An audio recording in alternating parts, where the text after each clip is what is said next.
Assalamualaikum warahmatullahi wabarakatuh. Jumpa lagi bersama channel Senang Ngaji. Seperti biasa, channel Senang Ngaji akan menyuguhkan ceramah agama dari guru kita Gus Ba tercinta.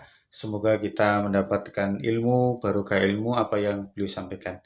Oke, langsung saja tanpa berlama-lama kita dengarkan sama-sama. Semoga bermanfaat.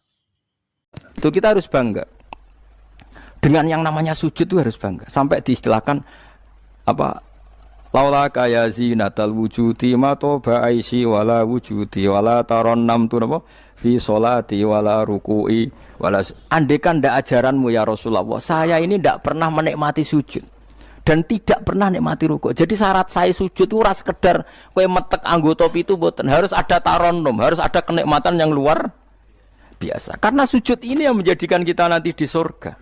Sujud ini yang menjadikan kita layak masuk surga. Sujud ini pula yang menjadikan kita sah disebut umat Kanjeng Nabi Muhammad sallallahu alaihi wasallam. Ciri utama umat Nabi ora kok kemenangan politik atau kemenangan dunia mboten, tapi tarohum rukaan sujud. Umat yang kamu lihat sebagai yang rukuk, sebagai yang sujud. Artinya apa? Kalau Nabi yang soleh diriwayatkan orang soleh, pasti riwayatnya tentang sujud, tentang rukuk. Paham ya? Bareng Nabi diriwayatno LSM sing liberal. Nabi itu tokoh yang menerima semua pihak. Diceritakan Nabi perjanjian dengan orang kafir, kerjasama dengan orang kafir. Yo kok entuk wae dalil. Untuk kondi wae. Aku kadang yo gumun aku sing wong alim ora roh iku roh iku untuk kondi. Aku yo kadang heran. Kadang takok aku wong. Niku kitab napa? Mbah Gus kula ya jare bar. Mergo aku kitabku yo sak boto-boto kok ora roh. Kono sing kitabe cilik kok roh. Ini penting saya utarakan. Mulane kula teng donya, kula nggih di bojo, nggih syukur, di anak nggih syukur. Tapi aku paling syukur kok kita ditakdir napa sujud. Mergo iku yang identitas kita. Ya ayyuhalladzina amanu ruk'u wasjudu wa'budu rabbakum. Kowe nek iman tenan ciri utamane rukuk, ciri utamane sujud. Saiki mboten. Orang itu ndak nikmati rukuk dan sujud. Bedino sholat tetap ngeluh, ora di duwe utangnya akeh. Mestinya ketika nganggap sujud itu segala-galanya, ditakdir sujud itu senengnya bukan Nabi itu nak nyifati sujud saking senengnya. Hatta takuna sajdatul wahidah khairan minad dunya wa ma fiha. Sehingga satu sujud lebih baik dari dunia dan seisinya. Coba sekarang, nanti kamu di akhirat, identitas kamu yang menjadi sah masuk surga itu hanya sujud kamu. Tapi kita sujud itu biasa wae seakan-akan ndak nikmat Allah yang luar biasa untuk duit akeh. Ini kan markai tenan. Markai tenan, entek oleh markai. Ini apa-apaan? Kan aneh, Allah mengatakan sujud itu spesial, kemudian kita nyifati sujud hal yang biasa. Aneh, berarti kamu mensifati sesuatu tidak dengan sifat yang diberikan Allah dan Rasul. Allah mensifati sujud itu luar biasa. Mulane kula nu salat iku seneng makmum. Kula sujud itu nikmat tenan. Ya sujud itu wis ngene iki.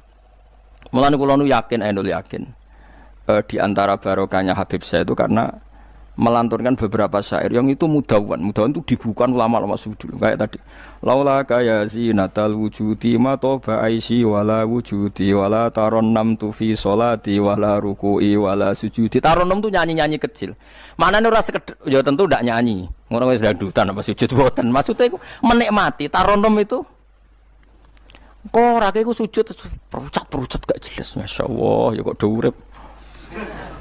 Kula niku heran.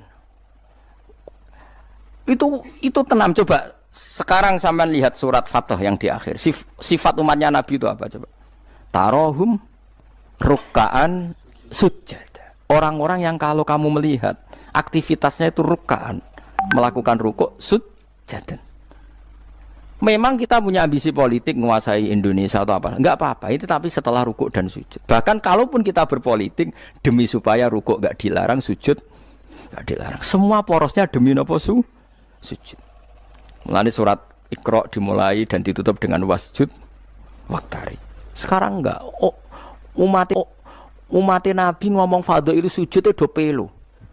Bo pelo bisu. Ngomong fadhail sujud wis ra iso. Padahal sujud ini yang identitas kita. Kita masuk surga itu karena sujud. Bahkan ketika kita masuk neraka, iku neraka sing rawani iku walam takulin nar atharos sujud. Neraka itu tidak berani makan bekas-bekasnya.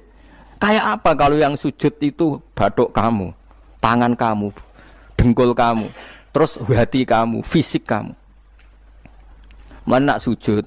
Nak cara fikih sujud itu kan sementing anggota pitu nempel. Gini ku napa al-jabhah wal yaden warukbaten wal qadamen. Berarti pitu kan bathuk sitok, pira gen telapakan loro, dengkul loro terus apa? Delamaan sikil loro. Kemudian ulama ada mengatakan harus ma'ata hamulin yasir, sedikit ditekan. Mbok ukurane nganti ngecap ora roh, pokoke niku ukurane ku ditekan apa? Sedikit. Oke. Tapi sebetulnya kalau kamu fair, itu hanya syarat cara fikih. Nak cara Kanjeng Nabi zaman sugeng nak sujud nganti gituan. Kulo nu cek apal. Ya Allah sajadalaka wajhi wa sam'i wa basori wa mukhi wa asmi wa sya'ri wa mastaqallat bihi qadami. Nabi nak sujud, ya Allah, jasad saya ini sujud kepada Engkau. Disebut semua. Sya'ri rambut saya, asbi sumsum saya. Sajadalaka wajhi wa sam'i karuan ya. Wa basori wa mukhi sumsum saya, wa asbi sendi-sendi saya. Wa sya'ri rambut iku nunjukno nek iso ke sujud itu total. Mulane kula suwun iku pentinge wong saleh disejarahno wong napa saleh. Para habaib sing saleh-saleh iku nak nyejarahno nabi iku sejarah bahwa nabi itu laula kaya zinatal wujudi matoba aisi wala wujudi. Mane umpama ora didikane jenengan uripku ora ana gunane. Matoba aisi uripku ora ana gunane, ora ana enake blas. Wala wujudi wujudku ora ana gunane. Kenapa ora ana gunane? Mergo kula ora iso wala taron namtu fi sholati wala ruku'i wala sujudi. Ya, tapi kowe ora perlu alim paham koyo ngene ora perlu. Wis aku joget tok las ra apa-apa. Sing penting aja wis ra paham malah ngaram-ngaramno bid'ah. Betano. Bocah kok kecangkemane ngono. Tapi kula pastikan, tapi nanti kalau orang soleh enggak diriwayatkan orang soleh, sing dilihat ya sisi-sisi yang tidak khasnya kesalian itu. Taruh saja misalnya gini, Mbah Hamid Pasuruan soleh, Mbah Mun soleh, Mbah Dola Barwani soleh, di sejarah nong rapati soleh, tamu nih akeh, diterima semua pihak, mulane uripe kepenak, mesti ngono lah sejarah nong. Tapi nak sing sejarah nong soleh, keselah tetep mulang. Wah alim iso maca kitab takrib, istiqomah maca ihya. Lah kula nak kenal Mbah Hamid, ning misanane Mbah kula. Santri-santrine sing soleh nyetan, Mbah Hamid wis ora tau karek iku salat tahajud, nak duha ning kene, senengane maca burda. Bapak kenangane senane dijak ning kamar dijak ngaji tafsir. Ya mesti seputar kesalehan. Diceritakno wong rapati soleh kebesaran. Tamune wae. Wong wong rono pejabat yo. Sopo wae. Pokoke top. Top ku manane tamune. Akeh bar. Lah nek ngono ayo presiden, menteri, gubernur tamune akeh. Artis yo tamune. Akeh. Makanya kula kepengin nggih sejarahnya orang soleh itu orang soleh harus ikut ngomong biar tahu sejarah khasnya antar orang apa? Termasuk tadi nyifati Nabi itu laula kan apa ya zinatal wujudi matoba aisi wala wujudi wala taron namtu fi sholati wala ruku'i. Anak kula Hasan tasbihah terus anak kula sing cilik jenenge Milan niku kula kan ngapal sak nadzuman Imam Syafi'i. Padahal iki alit ya alhamdulillah do hafal. Imam Syafi'i iku rumangsa Imam Syafi'i mu ahli fikih kok sampeyan niku mboten dekne yo ahli tasawuf ahli hakikat. Niku nadzuman sing kula kan ngapal niku Imam Syafi'i niku laqad mananta ala qalbi bi ma'rifatin bi annaka wahudul ala'i wal qudusi wa ma taqallabtu min naumi wa fi sinati illa wa dzikruka bainan nafsi wan nafasi. Ya Allah, sungguh nikmat Engkau itu besar karena Engkau memberikan aku satu kenikmatan. Di mana kenikmatan itu saya tahu bahwa Engkau adalah dzul ala'i wal qudusi, zat pemberi nikmat dan yang suci. Wa ma taqallabtu min naumi wa fi sinati, kula niku turu ora tau molak-malik awakku. Ora tau molet orang Jawa. Illa wa dzikruka bainan nafsi wan nafsi, kecuali saya ingat Engkau di antara nafas-nafasku ini. Itu orang soleh meriwayatkan kesalian. Jadi wa ma taqallabtu min naumi wa fi sinati illa wa dzikruka bainan nafsi wan nafsi. Jadi tapi enggak, sekarang agama itu diceritakan orang-orang yang gila politik, gila kekuasaan. Kita harus kuat. Ya bagus, kita juga enggak ingin ngalami kayak Rohingya, paham ya? Makanya yang soleh-soleh pun jangan anti politik, goblok ya anti politik. Gobloknya tadi, kowe misalnya ramelok politik, sing kuasa orang-orang non muslim, tong fasik terus sholat dilarang, pengajian dilarang, kacau. Lho tenan, kula ketua partai-partai politik cara kan nyucup kula bukan piye-piye ana gunane. Tapi nak kon iman ra gelem bodonine bolak-balik. Tapi kita harus hormat piye-piye menjadikan Islam itu di Indonesia enggak dilarang-larang, enggak dikuyo-kuyo karena penguasanya adalah orang apa? Islam. Tapi bojo mbok imani teman-teman bodonine yo bolak-balik bos watake ora roh wis pokoke bangsa ngono. Makanya ini penting sekali. Makanya saya kemarin itu seneng banget sampai surat Sajdah. Ngaji kita adalah ditakdir sampai surat apa? Sajdah. Di mana surat ini mengatakan innama yu'minu bi ayatinal ladzina idza dzukiru biha kharru sujada. Orang-orang mukmin sejati adalah orang ketika dibacakan ayat Allah itu langsung napa? Sujud. Tentu sujud ini bisa sujud fisik kayak kita pas sholat, termasuk bisa sujud pikiran, sujud hati, sujud macam-macam. Mulane Kanjeng Nabi kadang-kadang nak sujud ora kok mau muni subhana rabbiyal a'la ta napa? Sajadalaka wajhi wa sam'i wa basari wa mukhi wa asbi wa sya'ri wa mastaqallat bihi qadam. Jadi rambut wis disebut karena rambut kita ini juga hidup. Wong iso modot, paham kan? Iso kriting barang. Kowe iku bali lho nek sujud mergo. Nabi ku pirsa sujude napa? Rambute. Paham ya? Tapi kita sujud ya Allah, meneh traweh sing ono sing 8 menit ngono. Aku gak tok. Iku hakikat ngawur. Mbok gedhingi ku kiai, mbok dukung apa-apaan. Tapi wong sing makome ngene iku nek iso iku dadi imam. Kok nate wonten cerita teng daerah kula wong saleh alim dadi imam. Imami Jumatan. Bareng sujud lali. Lho wali wong ngenteni itu lho diarani mati ra mati. Akhire muridé ndudul kok. Mbah sampun. Batal sak Jumatan. Semenjak itu dia mengundurkan diri dari imam nopo. Tapi kowe kan gak ngarah sujud nganti ngono. Mulane wong nak salat iku aja nganggo makome sinten? Wong khawas. Lan sak kula tiang-tiang nak saleh iku ngimami yo nganggo makom sing adna. Dindekno makome. Lah engko nak pas bengi-bengi tahajud nganggo makom kelas A.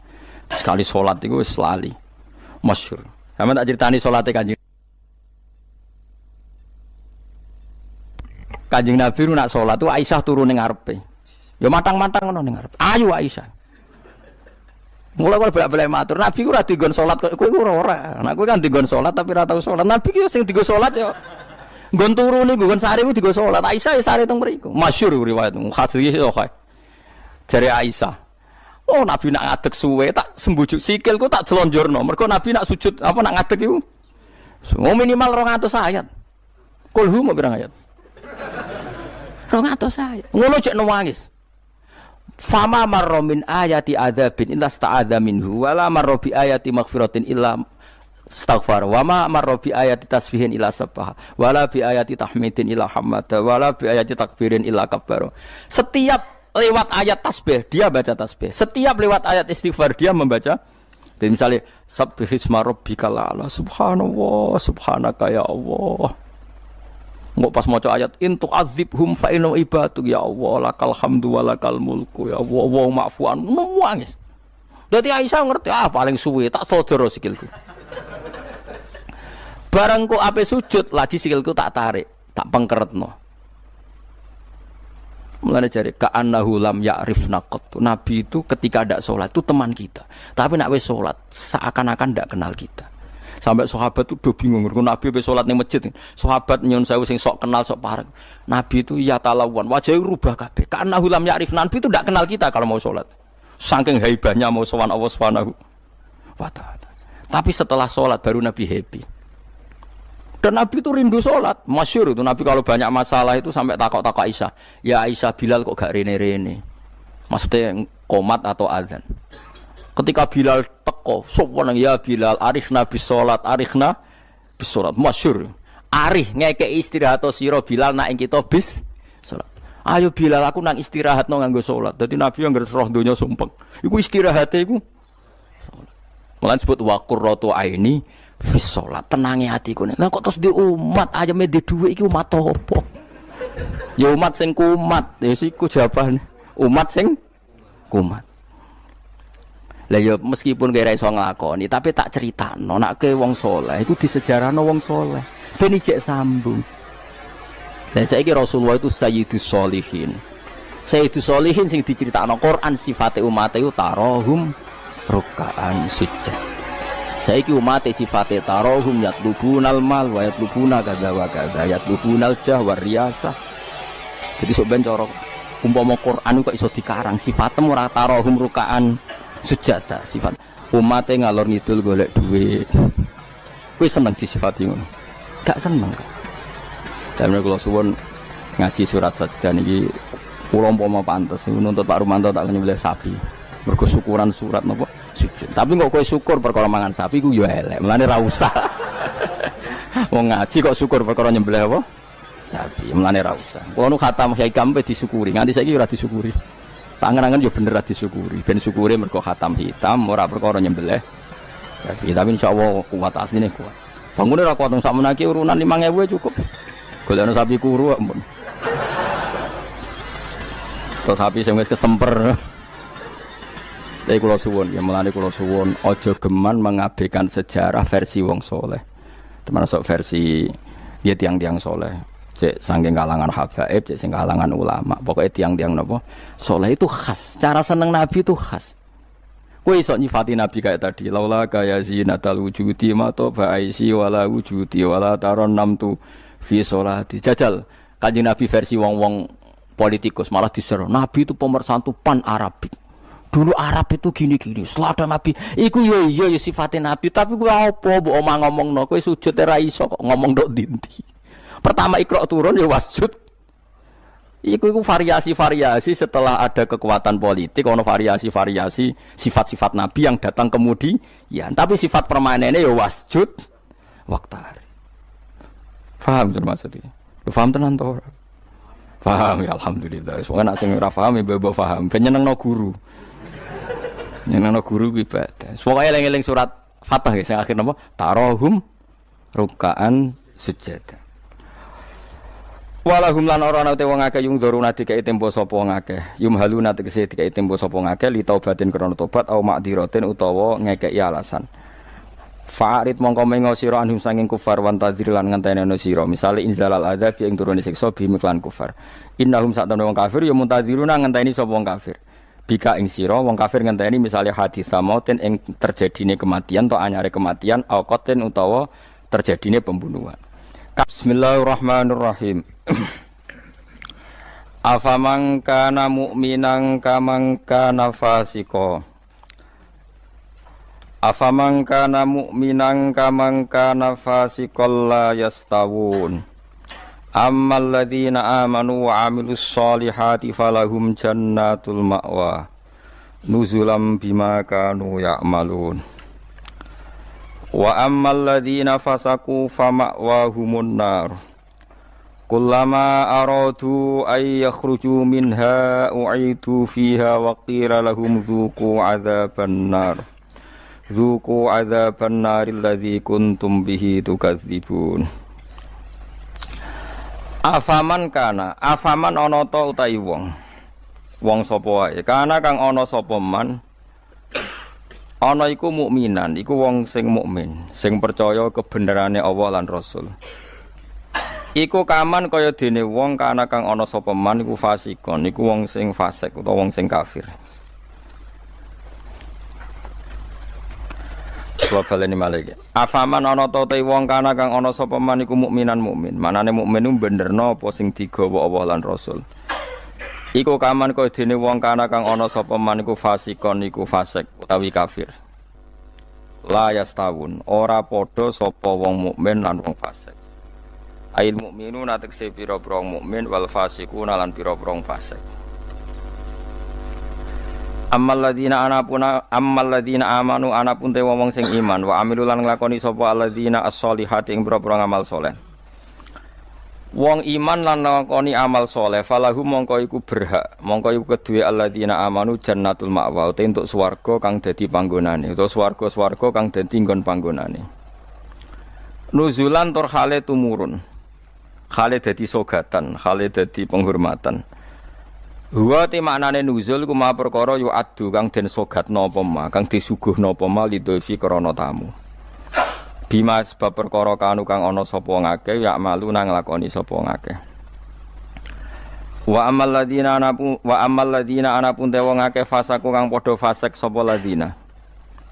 Fasik ku maknane fasik. Teng mriki fasik bil kufri fasake kelawan kafiran. Wah ini gak apal loh, kalau kados ngaji kalau wingi, pokoknya angger fasek disebut Quran kok ahli neraka, buatan kok faseknya sampean buat ini fasek ringan nih, fasek medium nih, fasek sing ahli neraka bil kufri wa takdzibi. Wa apa lho? Wa angger fasik kok ahli neraka mana apa? Fasik kekafiran lan fasik ngorohno Allah lan apa? Rasul. Tapi nak fasik kaya sampean bodoni wae enteng. Dak kok teras warga icik-icik mlebu. Dak kok pager-pager terus napa? Mlebu nggih araf nggih kecantol-cantol mungkin. Engko jongkrono sithik mun nduk swarga ngono. Oh, angger fase ki jelas. Mulane kula wingi ngotot. Ciri khas ahli sunnah niku darani ahli neraka iku kafir. Napa? Mulane mriki fasaku napa bil kufri wa takdzibi. Fase iki kelan nglakoni kekafiran lan gorono Allah. Kowe kafir to ora?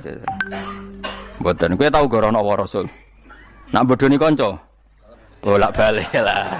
Iku urung kafir wenteng. Mergo yo kene tau dibodoni padha wae kan wales-walesan ngono napa?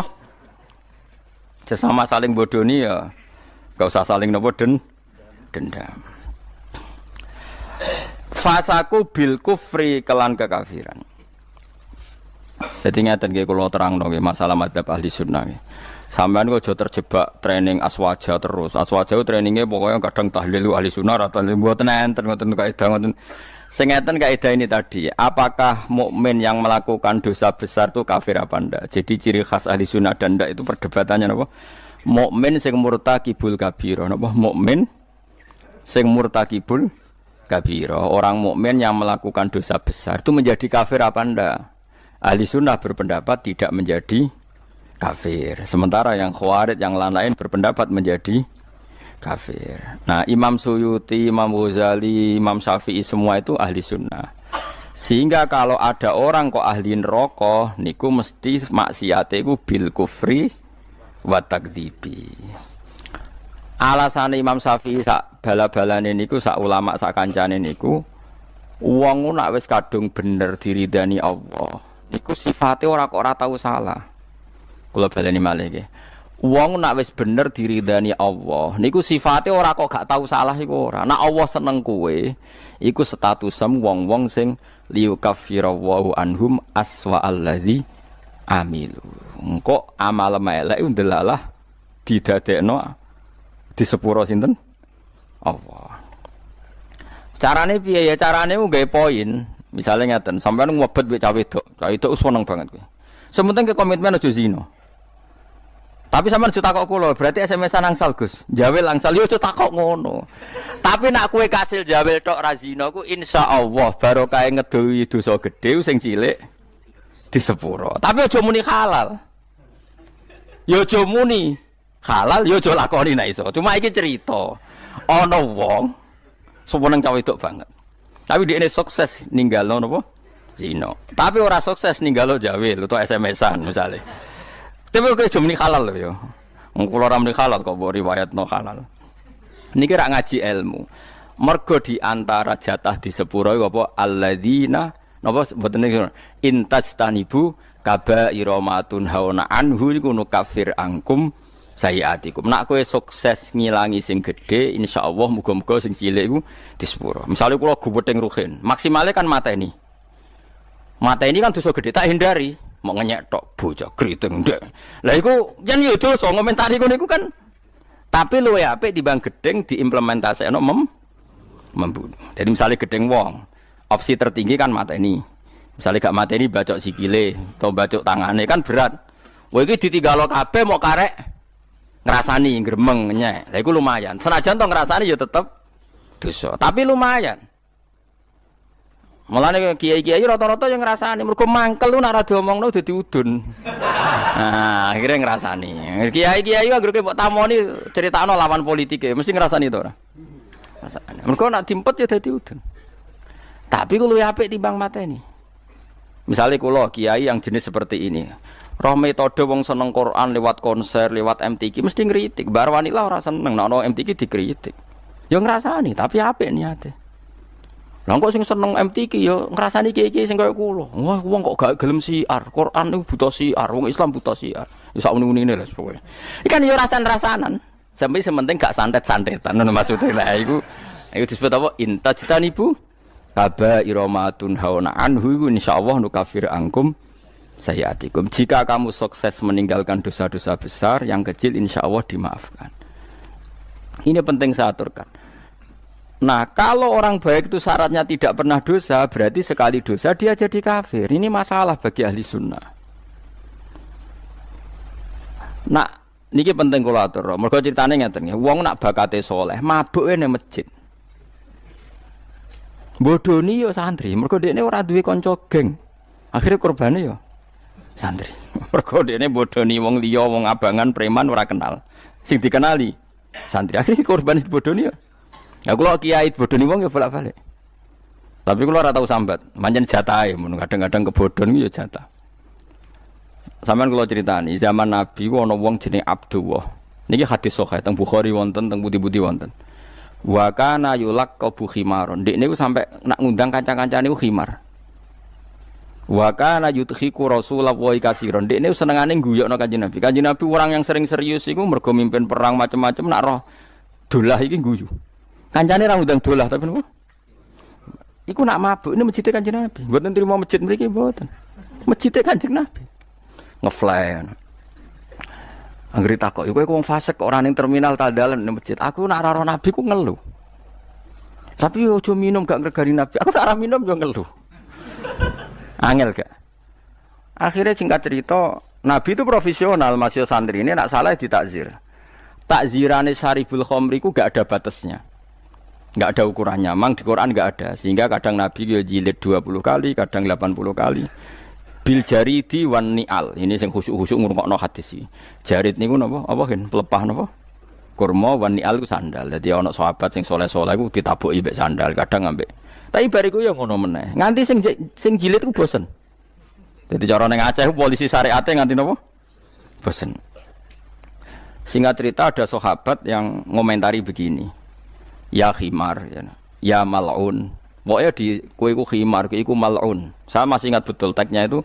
Kami ini mal'un, orang yang dilaknati Allah. Nabi duka. La tal'anuhu fa innahu yuhibbu waha wa rasul. Lalu dalil ahli sunnah. Kamu jangan melaknati dia. Fa innahu yuhibbu waha. Orang ini meskipun peminum arak, itu senang Allah dan Rasul. Saya masih ingat betul takbir yang ada di kitab Ihya. Takbirnya begini, falam yukhrijhu bil maksiati anil mahabbah. Nabi tidak mengeluarkan dia dengan melakukan maksiat dari status mencintai Allah dan Rasul. Sebab itu ahli sunnah sepakat, orang maksiat itu bukan kena sifat atau kena status dia memusuhi Allah dan maksiat itu gawan kita dhaif. Misalnya ngene, kowe ora cah wedok iku eling terus nganti 2 jam. Bareng Allahu Akbar takbir ra eling Allah. Terus berarti lu seneng cah wedok timbang Allah. Wong ambek Allah ora eling mbek cah wedok. Ora iso ngono, kowe seneng cah wedok iku gawan nafsu, yen gak bakat wali. Paham nggih? Akhire eling terus ra iso lali. Allah ora butuh mbok ilingi kowe ya ora keren diparingi lali kowe. Ini penting kula ngajekno. Kula baleni malih. Sama siapa takbirnya di Ihya di beberapa kitab ahli sunnah. Falam yukhrijhu bil maksiyah anil mahabbah. Orang ini tidak dihilangkan sifat mahabbahnya kepada Allah dan Rasul hanya karena nama maksiat. Karena maksiat itu gawan bodoh, gawan lali, gawan ngebet, gawan macam. Misalnya kayak dia anak papat, bojomu setia, katut rondo. Terus ana wong muni ngene, dadi yo katut rondo lali anak bojo, ora lali ora masalah. Cuma ora iso lali rondo, tapi ora lali anak bojo. Wong nyatane dhuwit jadi dibagi jatahe anak ya ono jatahe. Cuma wong sing gedeng darani kowe iku lali anak. Ora lali mulai ditakoki jenenge anake ya jek roh. Kelas pirone ya jek. Cara ditakoki, "Lah kok ora mbok rabi wae?" Sungkan anakku. Lho jek roh ta ora? Ijek. Tapi ora iso lali rondo iku luwe anyar misale. Nah, yus ngono iku. Selama ini kamu kan ya begitu. Saiki ngene aku takok. Kowe nyebut dhuwit mbek Allah sedina akeh ndi ya? Akeh dhuwit. Kerja ya demi dhuwit. Ngamuk bojo demi dhuwit. Bariku mbok tabung ning bank ono, ning plisiran lemari ono, ning kethu ono. Terhormate dhuwit di mana-mana ada yo eling, ning kethu yo eling, ning lemari yo eling. Bareng dhuwur pas pergi, lali aku jebule wis mentek wektune dhuwur. Terus kowe tasik, wah berarti menuhankan uang. Enggak ada seperti ini. Apa iku wis persona kita iku dhaif, napa kita niku dhaif. Sehingga ahli sunnah mengatakan semua kesalahan itu ya kesalahan saja, tapi tidak menjadi kafir, tidak menjadi, bukan berarti kita tidak cinta Allah dan Rasul. Jadi wong mabuk, kunane kuno wong melani kiai ora oleh gedeng preman teman-teman. Kadang yo ono wong preman, tapi ra iso mungkiri seneng kiai. Lan cara kula ora masalah ono wong ra salat nekani konser sholawatan, cara kula ora masalah. Ndekne nyatane seneng pas sholawatan seneng. Nak menawa awal untuk hidayat. Nak ki fikih komentar, apa gunane nekani sholawatan tapi ra salat. Lah nek dene ra tau nekani sholawatan, ra salat terus jalur hidayate kon diye nak menawa ana siji loro sholawat sing ditampa dadekno sebab napa? Hidayat. Seneng kok komentar. Ora melok dadi pangeran kok geger. Jadi kalau baleni malih, mulane teng mriki angger kitab ahli sunnah wal jamaah sing asli, ku angger ana ayate pangeran dawuh fasaku mesti bil kufri wa takdzibi. Dadi dosa fasik sing sebab kekafiran lan sebab gorono Allah lan iku lagi ahli neraka. Harun Ar-Rasyid itu dinasti Bani Abbasiyah. Itu pinter sekali. Ada seorang ustadz yang agak ekstrim. Itu datang ke Harun Ar-Rasyid. Ya Amirul Mukminin, inni nasihun laka famusaddidun alaika. Fala tajidanna alayya fi nafsika syai'an. Saya mau nasihati kamu, tapi saya mohon jangan masukkan hati. Karena nasihat ini penting. Tapi saya akan keras, vulgar.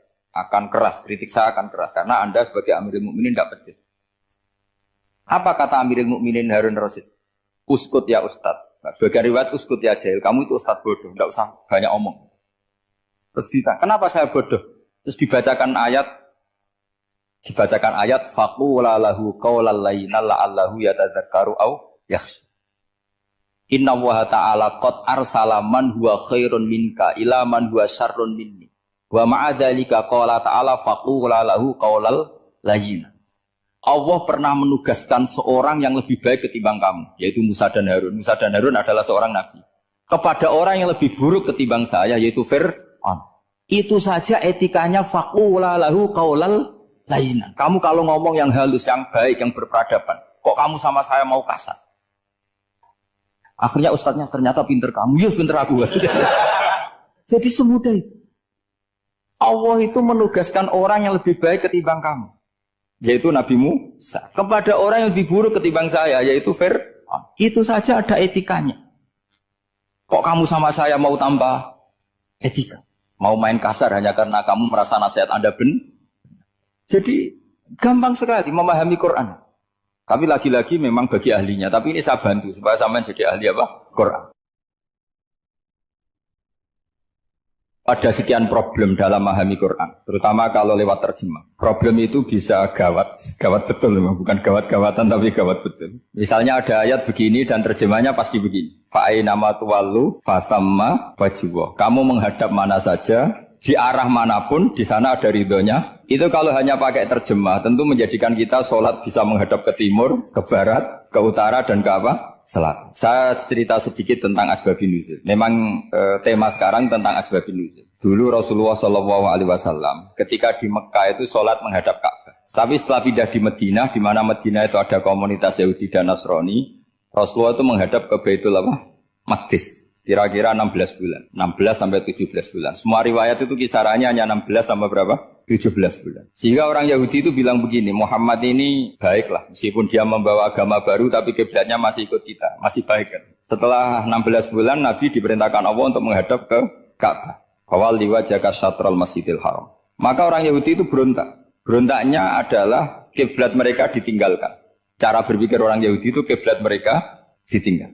Sehingga mereka bilang mawallahum an qiblatihim allati kanu 'alaiha. Apa yang menjadikan umat Islam berpaling dari kiblat Baitul Maqdis. Kemudian mereka provokatif betul. Ini perlu diperjelas. Provokatif. Bilang begini, "Inna Muhammadan tahayyara fi din." Muhammad ini bingung dalam beragama. Sehingga habis ngomong A ngomong B, habis kiblat Ka'bah, kiblat Baitul Maqdis. Sehingga dalam banyak tarikh disebutkan peristiwa kiblat itu terbanyak melahirkan orang murtad, orang yang keluar dari Islam gara-gara provokasi orang Yahudi, Muhammad tahayyara fi dini. Muhammad tuh bingung dalam menentukan pilihan apa? Beragama. Kemudian walhasil singkat cerita akhirnya Nabi itu madhep Ka'bah. Apa yang terjadi mukjizat itu adalah bahwa agama ini agama yang mewakili semua agama sebelumnya yang masih orisinil. Yaitu Nabi akhirnya berargumentasi Ka'bah adalah kiblat yang asli, yang lebih tua. Terus mereka tanya, buktinya apa? Dijawab oleh Quran, fihi ayatum bayyinatum maqamu apa?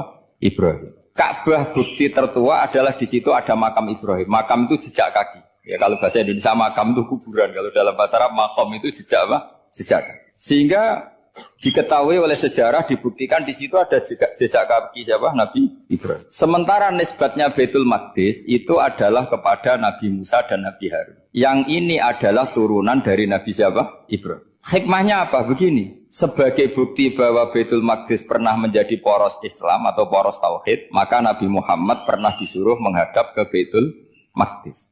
Buat inget-ingetan kalau ini pernah menjadi poros apa? Tauhid. Tapi tetap tua-tuaan masih tua apa? Nah, kenapa tua Ka'bah tadi? Karena Ibrahim adalah Abul Anbiya, bapak dari para. Dan di situ ada jejak kakinya. Fihi ayatum bayyinatum maqam. Bukti itu belum cukup. Dibuktikan lagi bahwa Ismail kecil itu hidupnya di Ka'bah. Kita tahu sa'i bainas Safa wal Marwah adalah karena Siti Hajar sedang mencari apa? Jadi ada bukti sekian, bukti empirik bahwa Ibrahim itu kiblatnya itu Ka'bah, bukan Baitul. Sehingga ada kata-kata fihi ayatum bayyinatum maqamu. Nah, tanpa ngerti asbabun nuzul, kamu akan mengartikan fa'i nama tuwal fasamma wajwa itu salah. Karena di situ kamu menghadap mana saja, maka di situ ada ridhonya Allah. Maka para ulama memberi catatan, maksudnya begini, kamu menghadap kemana saja, asal itu yang diperintahkan Allah, maka di situ ada ridhonya Allah. Harus seperti itu maknanya, disesuaikan dengan konteks asbabun nuzul. Tanpa seperti itu tidak bisa. Dan masih banyak lagi kepentingan tentang asbabun nuzul. Jadi problem sekarang adalah banyak mufassir yang hanya mengartikan dari terjemah. Itu bahaya sekali. Jika ada orang yang menikah secara mut'ah, itu kan mirip kayak transaksi zina. Mereka berdalil famastam ta'tum bihi minhunna fa'atuhunna ujurahun. Perempuan yang sudah kamu nikmati, yang penting kamu bayar. Terjemahnya seperti itu. Karena ujur itu jamaknya ujroh. Itu fatal sekali. Padahal ayat itu begini, settingannya begini, setting siakul kalamnya atau asbabun nuzulnya begini. Ini sekaligus, memang saya sengaja ngaji dengan tema yang berat, bentuk penghormatan pada yang ngaji. Kalau temanya ringan kan kayak TPQ. Begini asbabun nuzulnya begini.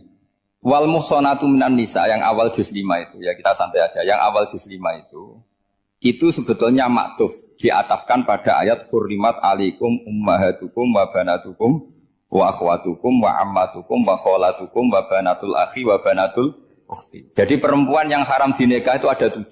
Yang faktor nasab, yaitu siapa? Ibu, putri, saudara putri, bulik dari bapak, ammah itu bulik dari bapak, kholah itu bulik dari ibu, keponakan dari saudara lelaki, keponakan dari saudara perempuan. Ini disebut haram karena nasab gen.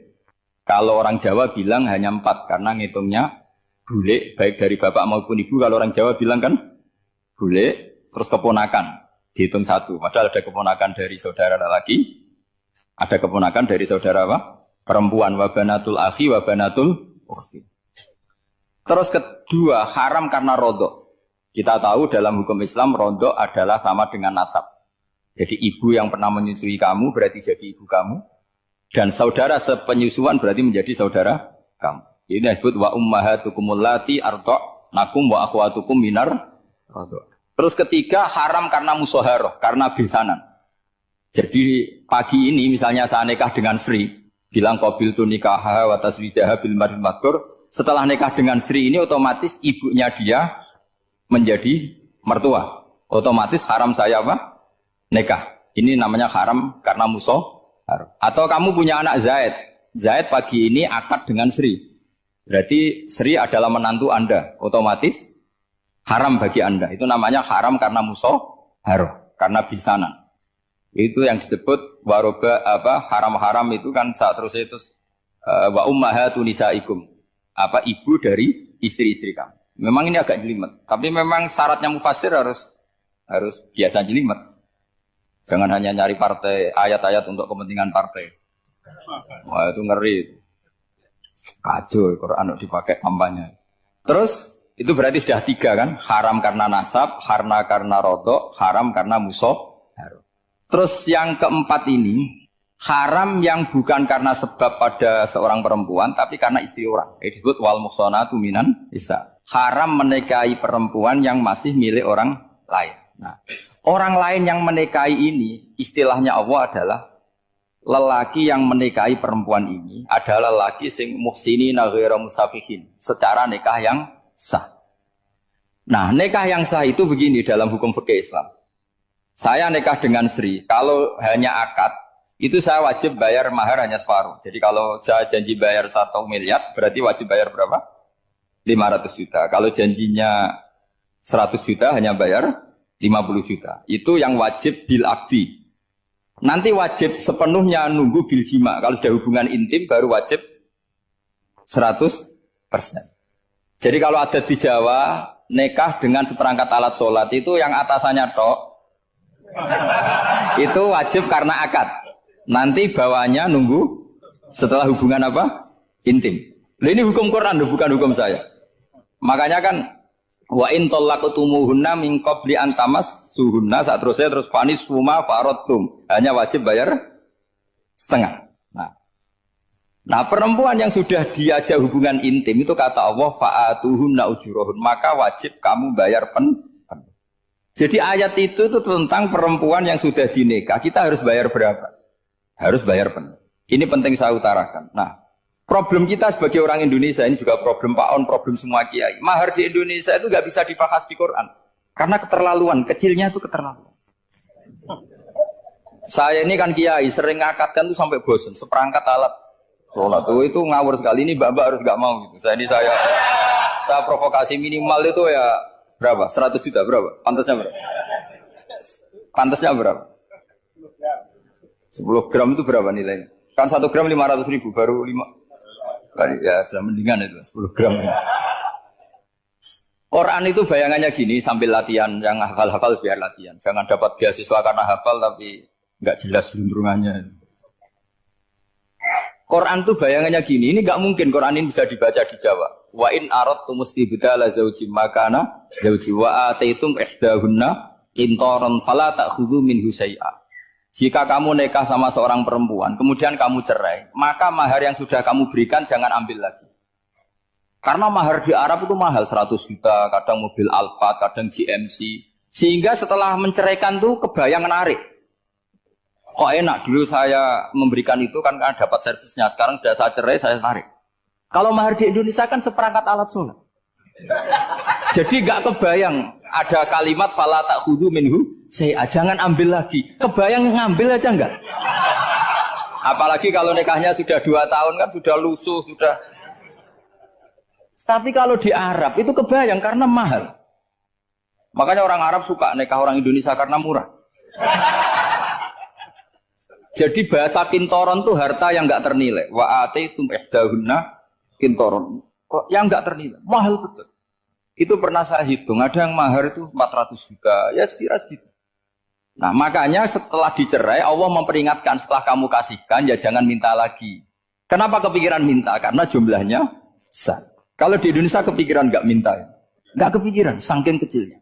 Seperangkat alat sholat, kadang 1 juta. 1 juta itu setelah hubungan intim, sebelumnya yang wajib hanya 500. Itu kan nggak kebayang. Makanya susah ngartikan Quran di Indonesia, kadang susah, karena kadang terlalu. Itu pernah Sayyidina Umar radhiyallahu anhu pernah bilang begini, wahai para perempuan, mahar itu jangan mahal-mahal, kasihan para lelaki.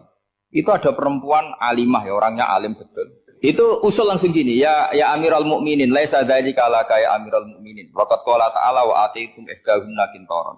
Kamu hanya seorang Amirul Mukminin, tidak berhak bikin aturan pembatasan mahar. Allah saja tidak batasi. Kenapa kamu batasi? Sehingga dulu yang namanya nikahnya Sulaiman Agung atau Jamaluddin siapa Ratu Agung, kalau hadiah ya sampai tas mahal itu. Ini kan dari bahasa Arab mumtaz mahal. Mumtaz itu istimewa, mahal itu tempat. Dia punya istri yang sangat dicintai, dikasih hadiah mumtaz mahal. Terus ilat Jawa jadi apa? Tas mahal. Itu sama Mujid Ulil Albab kalah. Itu kalau cerai kan kepikiran minta lagi. Dikasihkan yang baru. Tapi kalau di Indonesia tidak mungkin karena apa tadi? Seperangkat alat sholat. Begitu nyari yang murah lagi. Yang bagus kitanya, bungkusnya yang bagus. Maka nggak mungkin kita maknani Quran tanpa mengenal yang bernama asbabin. Karena makna ayat itu bisa kacau kalau kita tidak tahu asbabin. Yaitu kayak tadi makna fa'inama tuwallu fasamma wajibwa. Itu maknanya kan kamu menghadap mana saja, boleh saja di sana ada ridhonya Allah. Berarti kan bisa ke timur, ke selatan, ke utara, ke barat. Itu bahaya betul. Sehingga kata ulama harus mengkaji asbabin supaya porsi ayat ini sampai semana jauhnya itu kita tahu. Tanpa tahu itu tidak bisa. Begitu juga menyangkut kiblat. Sekarang saya tanya, kemarin kan ramai dulu juga menang. Kiblat semuanya diukur dengan GPS, terus beberapa masjid dikomentari salah. Karena diukur pakai apa? GPS. Kalau dalam bahasa falak disebut yaumarosdil kiblat. Memang bisa diilmoni. Tapi pertanyaannya begini, dari awal Allah ngendikan fawal liwajhaka syatral masjidil haram. Kamu yang penting sholat itu menghadap masjid. Masjid itu ya bangunan. Sehingga kata Ibnu Abbas yang diriwayatkan banyak ulama mengatakan Al-Ka'bah kiblatun li ahlil masjid wal masjid kiblatun li ahlil haram wal haram kiblatun li ahlil masyriq wal maghrib. Jadi kalau orang di dalam masjid kiblatnya harus Ka'bah. Di luar masjid kiblatnya asal bangunan Masjid Haram. Tapi di luar sini kayak di Indonesia boleh semua tanah. Kenapa begitu? Kata Ibnu Abbas karena Quran turun bilisanin Arabiyyin mubin. Jadi kalau orang Jogja kalau mau ke Jakarta arahnya kemana? Barat. Itu sebetulnya ketika Anda ke barat itu persis Jakarta apa bisa saja pasnya itu Pangandaran. Tapi orang itu akan bilang kalau ke barat ya ke Jakarta. Meskipun presisi Anda tepatnya di Pangandaran. Nah kiblat seperti itu, asal orang menghadap ke barat itu orang sudah bilang ke kiblat.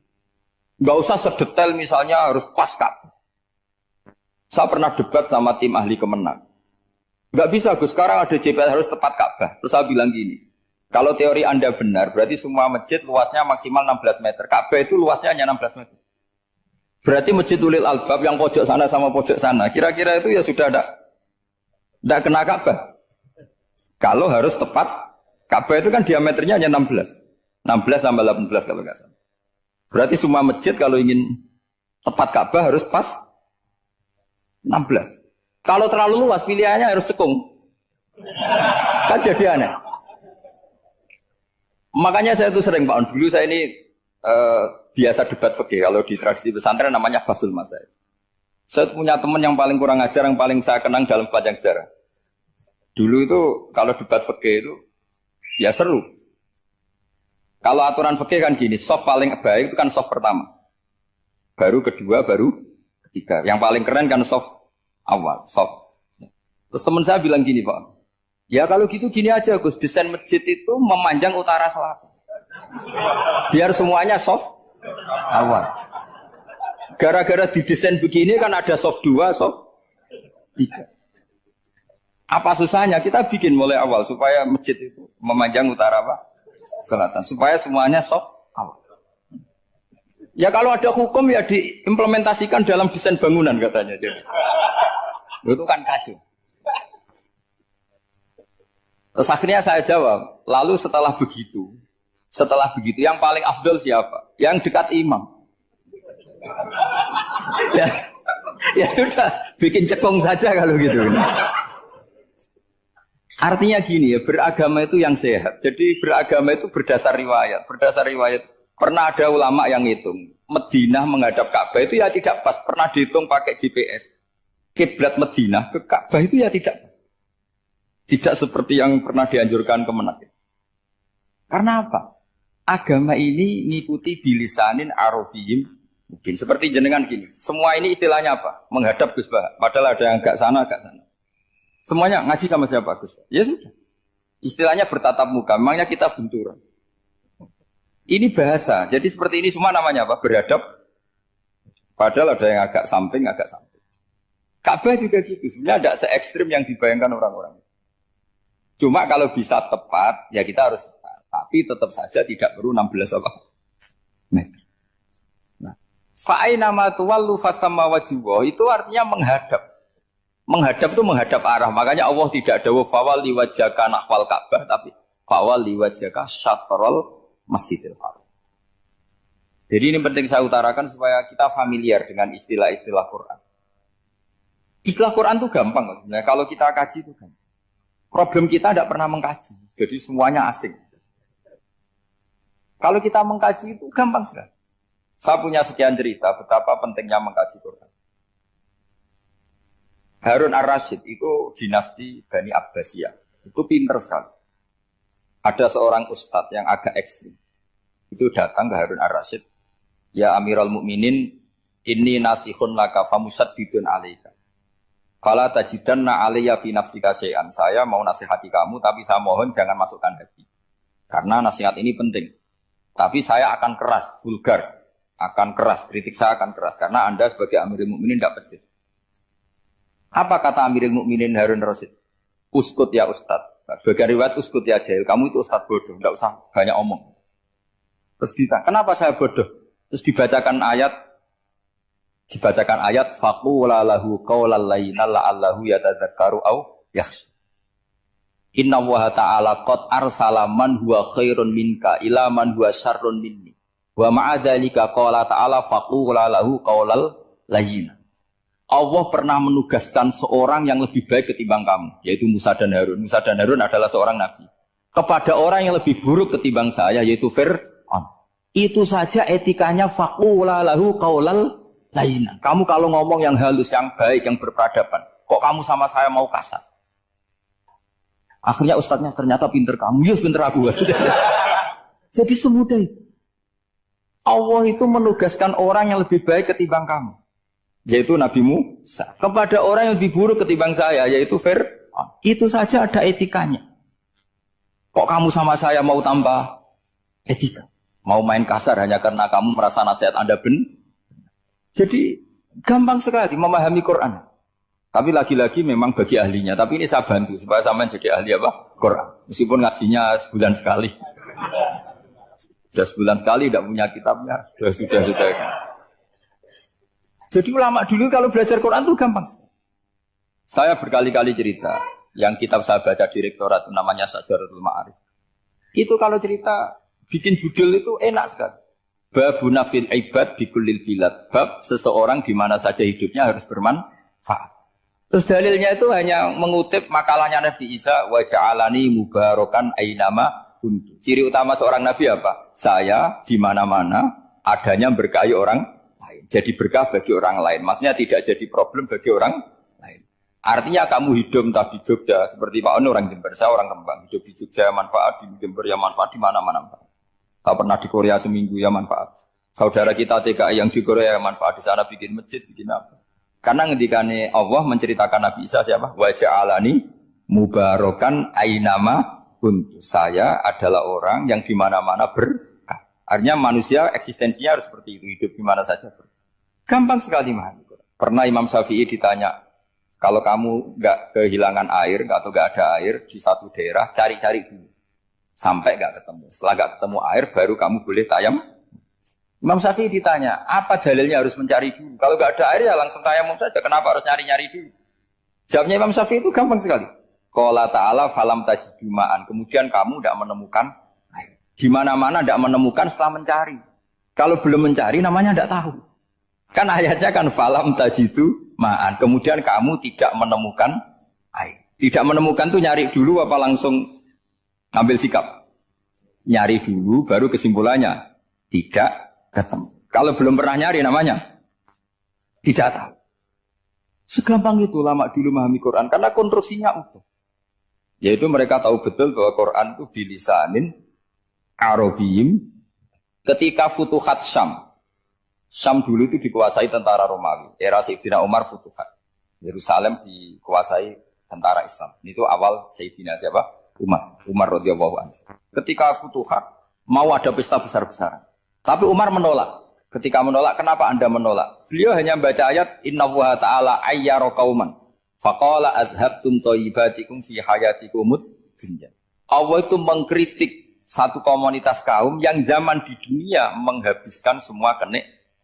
Maka kita tidak perlu syukuran besar-besaran. Jangan-jangan jatah kita di akhirat kita habiskan di dunia. Itu adhabtum thayyibatikum fi hayatikumud. Semudah itu. Semudah itu ulama. Rasulullah pernah dahar, pernah makan.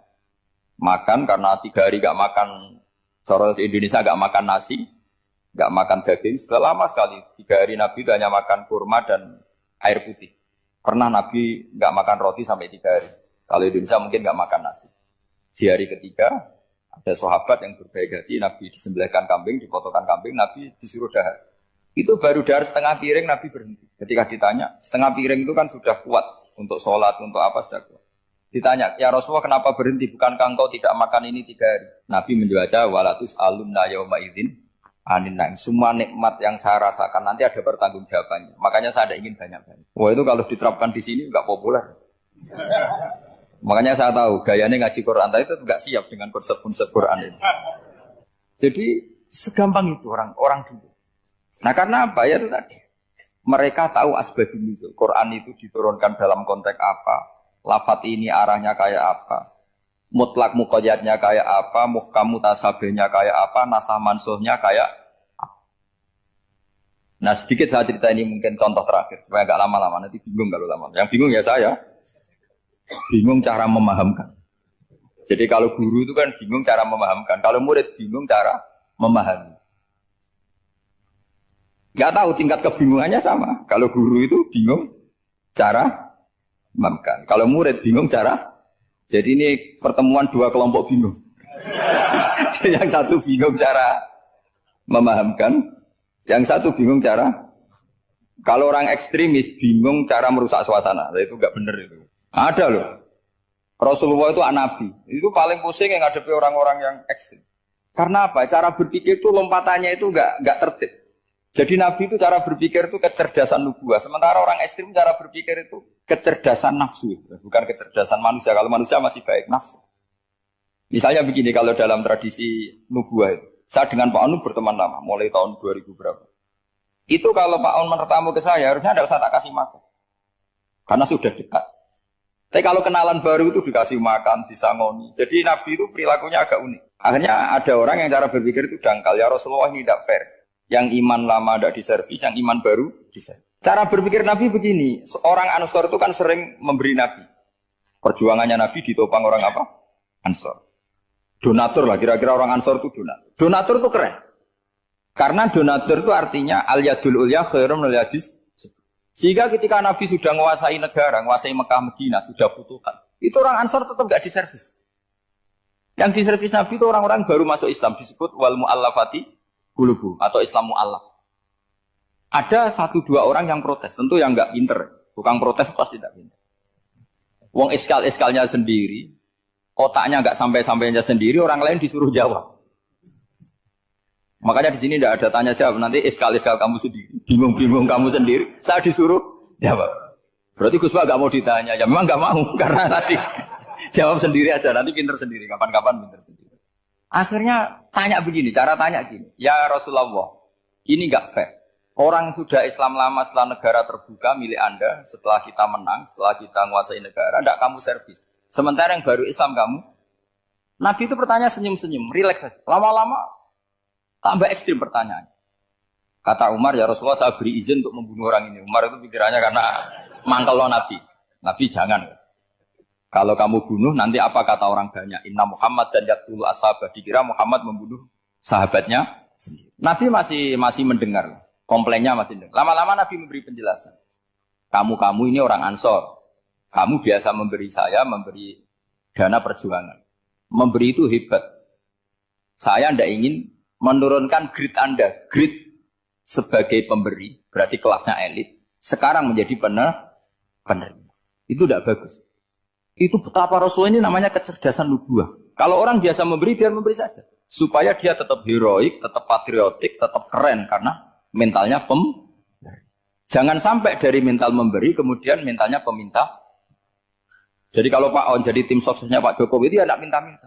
Kalau dulu kampanye, ya kampanye saja. Biar memberi terus gak pernah minta, meskipun akhirnya ya gelong. Tapi Nabi dulu tidak gitu. Jadi orang Ansor itu gak pernah diservis. Padahal jasanya kayak gitu.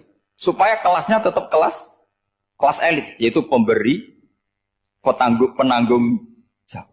Nabi gak ingin orang Ansor turun grade menjadi penerima. Orang-orang yang cerdas nubuah menerima konsep Nabi seperti itu. Tanya sama Pak On, saya dadani terjemahan UI itu puluhan tahun sama Pak. Itu beliau ke kontrakan saya ke rumah beliau. Tidak pernah berharap apa. Saya sangat tertutup. Bukan apa-apa ya, kalau ingin memberi saja. Kontribusi saya pada Al-Quran. Saya tidak kepikiran mendapat. Supaya heroik. Tapi orang-orang yang cerdas amatir tadi, ini nggak fair. Wong yang memberi lama kok dapat servis sedih. Nah, sekarang itu problem zaman akhir sudah mulai seperti itu. Nah, orang ini namanya Dzul Khuwaisirah. Ini yang nanti punya anak turun Khawarij. Khawarij itu orang yang ibadahnya hebat, tapi cara berpikir tentang nubuah salah.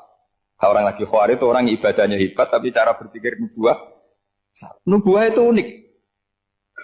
Nubuah itu cara berpikir tadi. Apa ya? Melihat sesuatu yang benar biar benar terus. Ya itu tadi. Mental memberi itu ya biar memberi terus, tidak usah di-share. Maka ketika Abu Bakar jadi khalifatul Rasulullah, itu ada sistem kepegawaian. Itu gajinya Umar yang sudah Islam lama, gajinya Abu Bakar yang sudah Islam lama. Itu sama Abu Sufyan sama, padahal Islamnya Abu Sufyan baru setelah Fathu Mekah, kira-kira baru setahun. Terus diprotes sama orang-orang, ini Islam lama kok gajinya sama Islam yang baru setahun kok sama. Kata Abu Bakar, fadhailuhum indallah, mereka punya kelebihan Islam lama itu indallah, nanti balasannya biar surga. Kalau di dunia sesuai profesinya. Artinya profesi kalau penjaga kantor ya berapa, kalau dosen berapa, pokoknya ya sudah. Dan itu diterima oleh sahabat, semuanya menerima konsep itu. Era Umar agak dibalik. Abu Sufyan kira-kira gajinya 1 juta, yang lainnya yang menangi Nabi mulai awal gajinya 10 juta. Ditanya, ya Umar, kenapa ini jadi rubah seperti kebijakan Abu Bakar, tidak seperti Abu Bakar? Jawabnya Umar lucu. Fawwah la usawwi baina man qatala Rasulullah wa baina man qatala ma'a Rasulillah. Demi Allah saya tidak akan pernah menyamakan orang yang dulu merangi Rasulullah yaitu Abu Sufyan dengan orang sing selawase dari Rasulullah yaitu Sayyidina Ali dan sebagainya. Ini penting. Artinya ketika gajinya orang saya seperti Ali radhiyallahu anhu itu tinggi itu bukan karena lamanya Islam, tapi karena lamanya iman. Jadi mulai dulu ijtihad itu ada dan dulu dia biasa saja. Karena tadi ada kecerdasan nubuah. Saya ulang lagi, ada kecerdasan apa? Sekarang itu kecerdasan tomak atau kecerdasan nafsu. Itu kalau sampai ngaji kitab tasawuf, itu bab bakhil itu tidak ada. Menurut kitab tasawuf, medit itu tidak ada, kikir itu tidak ada. Yang ada itu tomak. Tomak itu berharap dikasih orang lain. Sampai pernah enggak bilang kalau artis-artis di Jakarta kikir? Tidak pernah kan? Karena kamu tidak pernah ingin diberi. Tapi kalau kamu punya pacar karena kenal tidak pernah ditraktir, oh pacar saya kikir. Karena kamu ingin diberi. Pernah enggak kamu hukumi orang lain kikir yang enggak kenal? Padahal tidak pernah memberi kamu. Apa kak? Karena kamu tidak pernah ini. Coba sekarang kamu saya tanya, ini latihan cerdas. Definisi kikir itu apa coba? Enggak pernah memberi kamu kan? Artis-artis Jakarta, tokoh-tokoh nasional pernah nggak memberi kamu? Enggak kan? Tapi enggak pernah kamu vonis kikir. Karena kamu enggak pernah tomak. Tapi pacar kamu, kok amin ditraktir terus? Atau istri kamu, atau mertua kamu, kok enggak ngasih warisan, kamu bilang kikir enggak? Sebabnya kikir betul apa karena kamu tomak, berharap? Tomak. Maka di kitab tasawuf itu enggak ada bab kikir, yang ada bab tomak. Karena asal usul menvonis orang kikir itu karena tamak. Maka jangan banyak kenal orang, nanti banyak hukum kamu kan. Sombong juga gitu, di tasawuf itu enggak ada bab sombong. Karena orang hukumi orang lain sombong itu karena kamu ingin dihormati. Ada orang enggak kenal, terus lewat saja enggak tanya kamu bilang sombong enggak kan? Tapi kalau kenal, oh sombong betul, kenal enggak tanya kan gitu. Jadi tasawuf itu sisi unik dari terus ingin kenal Pak Jokowi ingin jadi menterinya, nanti kenal rektor ingin jadi pegawainya. Ketika enggak diturutin bilang Pak Rektor kikir. Tapi orang lain ya kak pernah berharap, mungkin nggak menvonis Pak Rektor atau Pak On ini kikir, enggak kan? Berarti vonis kikir itu status orang itu apa nggak kesampaian niat kamu? Memang agak jelimet ilmu tasawuf itu, tapi itu unik, itu bagian dari khazanah apa? Islam. Makanya Rasulullah itu sering isti'adah minta perlindungan wa min toma'in fi ghairi matma'in. Ya Allah, saya tidak ingin berkeinginan yang tidak layak. Coba kamu protes negara itu karena apa? Ingin makmur sejahtera tanpa kerja sehingga nyalakan menteri keuangan, menteri ini itu. Makanya kalau guyonannya ulama tasawuf gini, tak beri bocoran. Guyonannya orang tasawuf. Begini guyonannya. Anta lam tajid min nafsika kullama turid. Fa kaifa turidu min ghairika kullama turid. Kamu yang punya keinginan saja tidak bisa memenuhi apa yang kamu inginkan. Kenapa keinginan itu kamu timpakan ke orang lain untuk memenuhi kamu? Wong kamu yang punya keinginan saja tidak bisa mewujudkan. Kenapa keinginan Anda kamu timpakan, bebankan orang lain untuk memenuhi keinginan Anda? Misalnya kamu, Gus saya ini goblok, tolong pinterkan. Wong kamu yang ini saja tidak bisa. Kok menyuruh saya? Jadi kalau tiap tasawuf itu unik. Seperti kamu mencintai istri tulen, itu ingin kan dicintai istri tulen. Kamu sendiri kan nggak bisa cinta tulen, masih pelengahan sana sini. Kamu pacaran, ingin pacar kamu setia. Ternyata kamu bikin sekian alternatif. Kalau putus ini punya ini, putus ini. Tapi kamu ingin ini setia, kan nggak fair. Makanya guyonanya orang tasawuf itu, anta lam tajid min nafsika kullama turid fa kaifa turidu min ghairika kullama turid. Gampang tuh apalane pokoknya ratrit gitu aja gampang. Jadi kamu yang punya keinginan saja tidak bisa memenuhi. Kok orang lain disuruh memenuhi. Sehingga orang tasawuf itu malu betul. Misalnya saya kok ingin Pak On takdim sama saya itu kurang penggawean. Kalau saya ingin ditakdimi saya menakdimi diri saya sendiri. Makanya berbahagialah orang yang ngilu terus saya ganteng sendiri ya Allah. Saya kaya sendiri. Menunggu orang lain bilang kamu kaya itu repot. Menunggu orang lain bilang kamu hebat itu sudah bilang aja ya Allah saya hebat, ya Allah saya ganteng, ya Allah saya cantik. Daripada menunggu orang lain bilang apa? Cantik. Jadi ilmu tasawuf itu nih. Jadi kalau fikih itu yang dikritik itu kikir. Kalau tasawuf enggak toma. Karena orang yang kamu vonis kikir itu jangan-jangan tidak kikir tapi mementingkan yang lebih penting. Misalnya ada teman yang tidak pernah naksir kamu, ternyata punya ibu sakit, uangnya dianggarkan untuk ibunya yang sakit, atau anaknya sekolah, atau keluarganya masih butuh biaya, ya, sehingga sama teman dia kikir. Hakikatnya kikir apa mementingkan yang penting?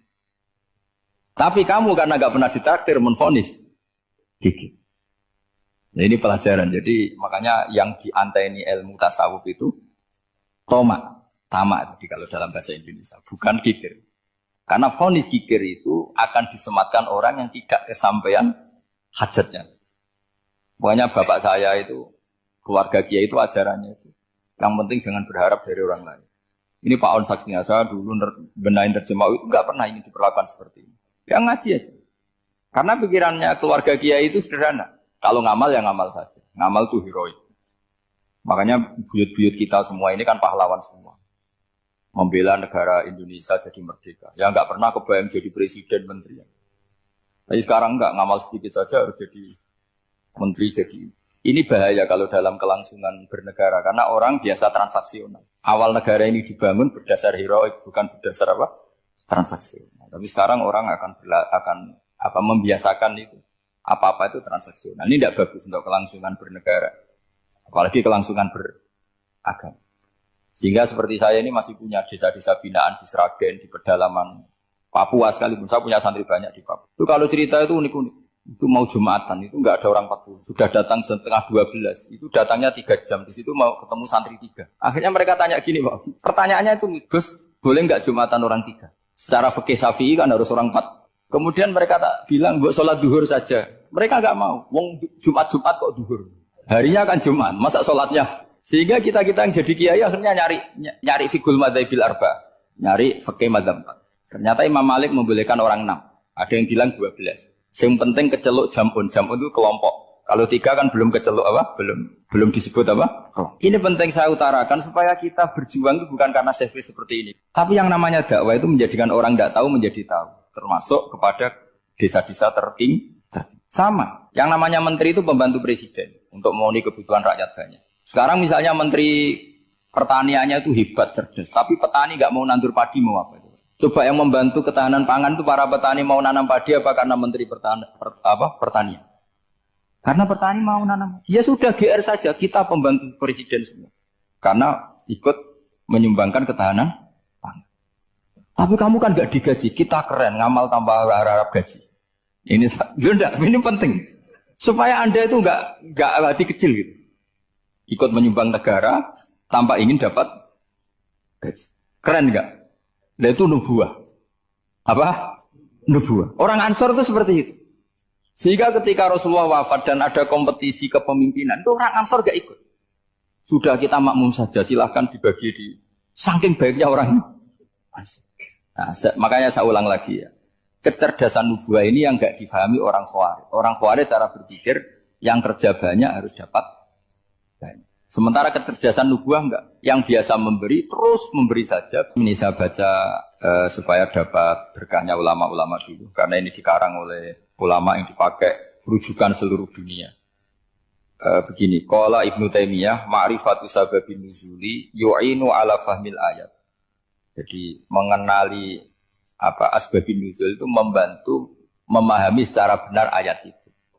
Karena tadi kalau ayat itu dipotong itu maknanya bisa kacau kayak tadi famastam ta'tum bihi minhunna fa'atuhunna ujuruhun. Kalau diterjemah itu kan mendukung kawin mut'ah.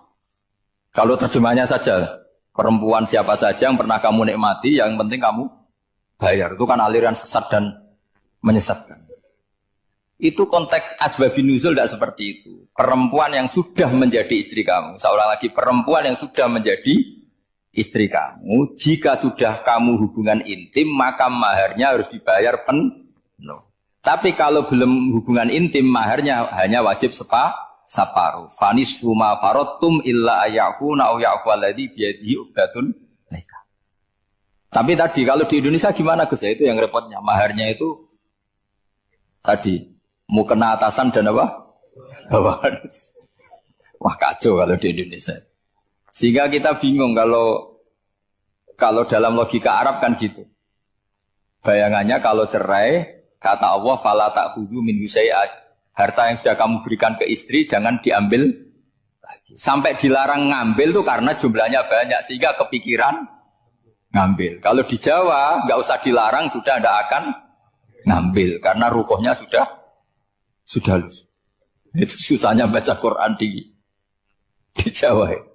Karena dari awal maharnya terlalu apa? Kecil. Terus beliau Imam Suyuti termasuk di sini menyontohkan yang pasti salah kalau difahami yaitu tadi ayat apa itu fa'ina matuwallu fastaman wajib. Jadi beliau terus meringatkan betapa pentingnya mengenali asbabin nuzul. Karena asbabin nuzul itu gampang. Saya ulang lagi, asbabin nuzul itu gampang. Gampangnya begini ya, kan ada satu peristiwa. Misalnya begini, Rasulullah itu kan mengkritik penuhanan Lata dan Uzza. Berhala-berhala itu dituhankan, dikritik sama Rasulullah. Kemudian mereka begini, karena mereka biasa personifikasi Tuhan. Muhammad, kalau Tuhan itu tidak Lata Uzza dan itu terbuat dari batu, lalu Tuhan Anda itu dari apa? Amin fiddotin audabin. Lalu Tuhan Anda ini dari emas apa dari perak? Karena mereka nggak bisa membayangkan Tuhan tanpa dipersonifikasi. Terus Allah menurunkan qul huwallahu ahad, Allahus somad lam yalid wa lam yulad wa lam yakul lahu kufuwan ahad. Karena otaknya mereka sudah begitu, yang namanya Tuhan itu harus dipersonifikasi. Cerita yang paling unik gini Pak On, ada bos Islam, ada bosnya TKI yang baik. Mereka mengizinkan pekerjanya sholat. Bareng sholat tuh diingeti ke atas ke bawah, kok nggak ada arcanya. Sehingga setelah sholat dibilang, apa saya berikan berhala sekalipun? Karena nggak kebayang ada orang sholat kok tanpa berhala, tanpa Tuhan. Yang kamu sembah itu mana? Kok nggak ada? Apa tak belikan? Jadi unik. Nah teman saya yang satu unik lagi, dia termasuk pegawai Garuda yang derekno saya ke Korea itu orang pegawai Garuda. Dia karena orang kaya biasa ke Eropa kemana-mana itu. Singkat cerita dia sholat di mall karena nganggep Korea itu sudah negara maju kayak Eropa. Setelah sholat di mall pas asar itu, security-nya nelpon polisi. Pak polisi di sini ada ritual teroris. Jadi kalau menamakan sholat itu ritual. Jadi artinya apa? Ritual-ritual yang kita lakukan itu macam-macam cara pandang. Orang ateis itu kan Cina kan Korea itu kan ya Cina lah, Korea, Jepang, RRC itu kan sipit. Itu ya yang namanya ibadah sembahyang harus ada patungnya atau ada arcanya atau ada benda-benda. Orang Islam kan nggak ada sama. Makanya mereka itu kok bisa? Problemnya kita, saya ulang lagi, ini problemnya. Problemnya kalau ada itu ya repot. Begini misalnya, ini masih tentang asbabun nuzul. Ini contoh terakhir, tentang masih asbabun nuzul. Umar radhiyallahu anhu, sahabat Umar itu kalau mencium Hajar Aswad itu sambil gedumel. Tidak berdoa, tapi gedumel. Masyhur. Itu ada di Bukhari. Alim tu annaka hajarun la tadurru wa la tanfa walau la anni ra'aitu Rasulullah wa qabbalaka ma qabbaltuka. Saya tahu loh. Nyium Hajar Aswad dicium, tapi sambil gedumel. Saya tahu loh, kamu hanya batu, gak mandoroti, gak manfaati. Kamu jangan GR, saya cium itu jangan GR. Kalau saja saya tidak melihat Rasulullah mencium kamu, maka saya ada sudi nyium kamu. Dah gitu aja. Terus itu tiap nyium Hajar Aswad, itu tidak doa. Kalau kamu kan gak minta kaya, minta macam-macam. Kalau Umar malah gedumel. Nah, kenapa demikian? Itu ada asbabun nuzulnya. Umar itu saksi sejarah. Ketika Rasulullah Fathi Mekah, Nabi kan tawaf terus mencium Hajar. Itu di belakang masih banyak orang kafir. Kebetulan Umar masih di sana. Sudah Islam Umar, tapi dia di belakang. Dengar orang-orang kafir, Muhammad itu tua aneh. Katanya melarang nyembah batu. Ternyata dia nyembah batu. Jadi Nabi nyium Hajar Aswad itu dikira nyembah. Katanya ngelarang nyembah batu, tapi dia kok nyembah batu. Karena Nabi mencium Hajar Aswad. Nah, karena untuk menghilangkan stigmasi itu, Umar tiap nyium Hajar Aswad itu ngomong gitu. Kan ada sound system, mungkin jadi sound system. Supaya jelas bahwa penciuman ini bukan karena menyembah. Artinya mudah sekali kenapa Umar ngomong gitu. Karena asbabun nuzulnya seperti itu. Coba kalau kamu tidak tahu asbabun nuzul, Umar maksudnya gimana? Gak doa, gak apa, kok malah ngomong gitu kan. Tapi kalau kamu tahu asbabun nuzul Umar itu yang mendengar komentar orang sama ketika kita tawaf itu kan 3 pertama kan kita lari-lari kecil. Itu ceritanya juga gitu. Rasulullah itu hidup di Medina, terus diterkenalkan miskin. Medina itu kota wabak, kota penyakit, endemik. Dulu Medina, Yasrib itu kota endemik. Sehingga kata orang kafir-kafir Mekah, yaji uliha dalbet kaumun kot wahanat huma Yasrib. Nanti akan datang satu komunitas kaum yang sudah lemas karena kena penyakit TBC dari Yasrib. Nabi dengar itu makanya terus bilang ke para sahabat, tunjukkan kalau kamu kuat dengan cara lari 3 kali. Terus pakai pakaian yang kelihatan maco, yaitu yang dipakai lelaki-lelaki. Bahunya dikelihatan. Nah, setelah Rasulullah wafat, Umar menggantikan beliau setelah Abu Bakar. Umar bilang gini, sebetulnya tawaf seperti ini, yaitu lari pertama 3 putaran pertama lari dan memperlihatkan pundak seakan-akan orang maco itu sudah enggak perlu. Karena alasan itu sudah tidak ada. Tapi ini tinggalan Rasulullah, maka jangan rubah ya tetap seperti ini. Akhirnya meskipun sudah tidak ada alasan tadi menjawab stigmasi orang kafir, tetap tawaf seperti itu. Jadi memang agama itu unik. Kadang kita harus tahu alasannya. Tapi alasan itu kalau menjadi mahatul hukmi, pijakan hukum sah. Misalnya kamu terus bilang gini, ya berarti tawaf sekarang bebas, gak perlu seperti itu. Karena alasan itu sudah ada. Nah di sini pentingnya riwayat. Riwayat itu begini, logikanya sudah nggak ada, tapi kaifiah itu, cara itu masih kita terus. Dan itu memang, saya ulang lagi, harus tahu asbabun nuzul. Saya beri contoh ya misalnya, wa idza darabtum fil ardi falaysa 'alaikum junahun an taqsuru minas shalah. Terus ayatnya gimana? In khiftum ayyaftinakumul ladzina kafaru. Jika kamu pergi dalam keadaan takut ditangkap orang kafir atau takut diculik orang kafir, maka kamu boleh mengqasar salat. Itu jelas ada ayat in khiftum ayyaftinakumul ladzina kafaru. Jika kamu takut diculik orang kafir. Sehingga ketika Ba'da Fathi Mekah, setelah Mekah dikuasai Islam, Umar tanya, ya Rasulullah, kenapa engkau masih sholat qasar? Bukankah kita sudah aman? Waqad qala ta'ala in khiftum ayyaftinakumul ladzina kafaru. Allah ngendikan boleh mengqasar itu kalau dalam kondisi takut. Waqad kunna fi amrin, sekarang kita sudah aman. Jawabannya Rasulullah itu unik. Ya Umar hadihi shadaqatun faqbalu shadaqah. Ini sedekahnya Allah, bonus sudah terima aja, enggak usah catatan-catatan gitu. Sehingga era Umar ya ada lagi yang tanya Umar begitu. Kata Umar, sa'altu dzalika Rasulullah sallallahu alaihi wasallam faqala hadhihi shadaqatu wa faqbalu shadaqah. Sudah ini bonus dari Allah, terima saja. Ini kan unik. Padahal kalau secara disiplin ilmu kan begini. Kamu boleh mengqasar salat kalau dalam bepergian dan dalam keadaan takut. Logika hukumnya kalau tidak takut tidak usah. Sama seperti begini. Kamu kalau pergi jauh seperti saya Pak On, itu ngosor salat apa enggak ngosor kan? Alasannya kalau kosor itu, kalau pergi itu masyakot, repot. Sekarang pergi kita pakai Alphard, pakai Innova, bawa uang, disupirin, itu masyakot enggak? Enggak kan? Tetap boleh jamaah enggak? Boleh. Sebenarnya kamu jamak itu karena pengetahuan hukum apa karena enak jamak? Kalau alasannya masakot kan sekarang sudah ada, nggak repot. Ya sudah pakai hadis tadi, ini hadiah, terima saja. Jadi makanya agama itu riwayat. Tapi ada saja ulama yang agak balik loh. Agak balik gini, banyak juga ulama misalnya duwe gawe, ibunya sakit terus ribet jamak sholat. Kenapa? Ribet ngurmat ibu. Makanya ada saja kiai yang duwe gawe mantu itu terus jamak sholat, tapi jangan ikuti. Tapi ada saja karena alasannya jamak itu karena apa? Repot. Ya ada saja, tapi ya jangan ditiru. Cuma saya ini cerita analisis hukum itu memang agak-agak unik. Jadi tadi kadang Nabi itu ditanya, ya Rasulullah kita dulu boleh jamak qasar ini kan karena in khiftum ayyafinakumul ladzina kafaru, takut diancam orang kafir. Sekarang aman, kenapa tetap jamak?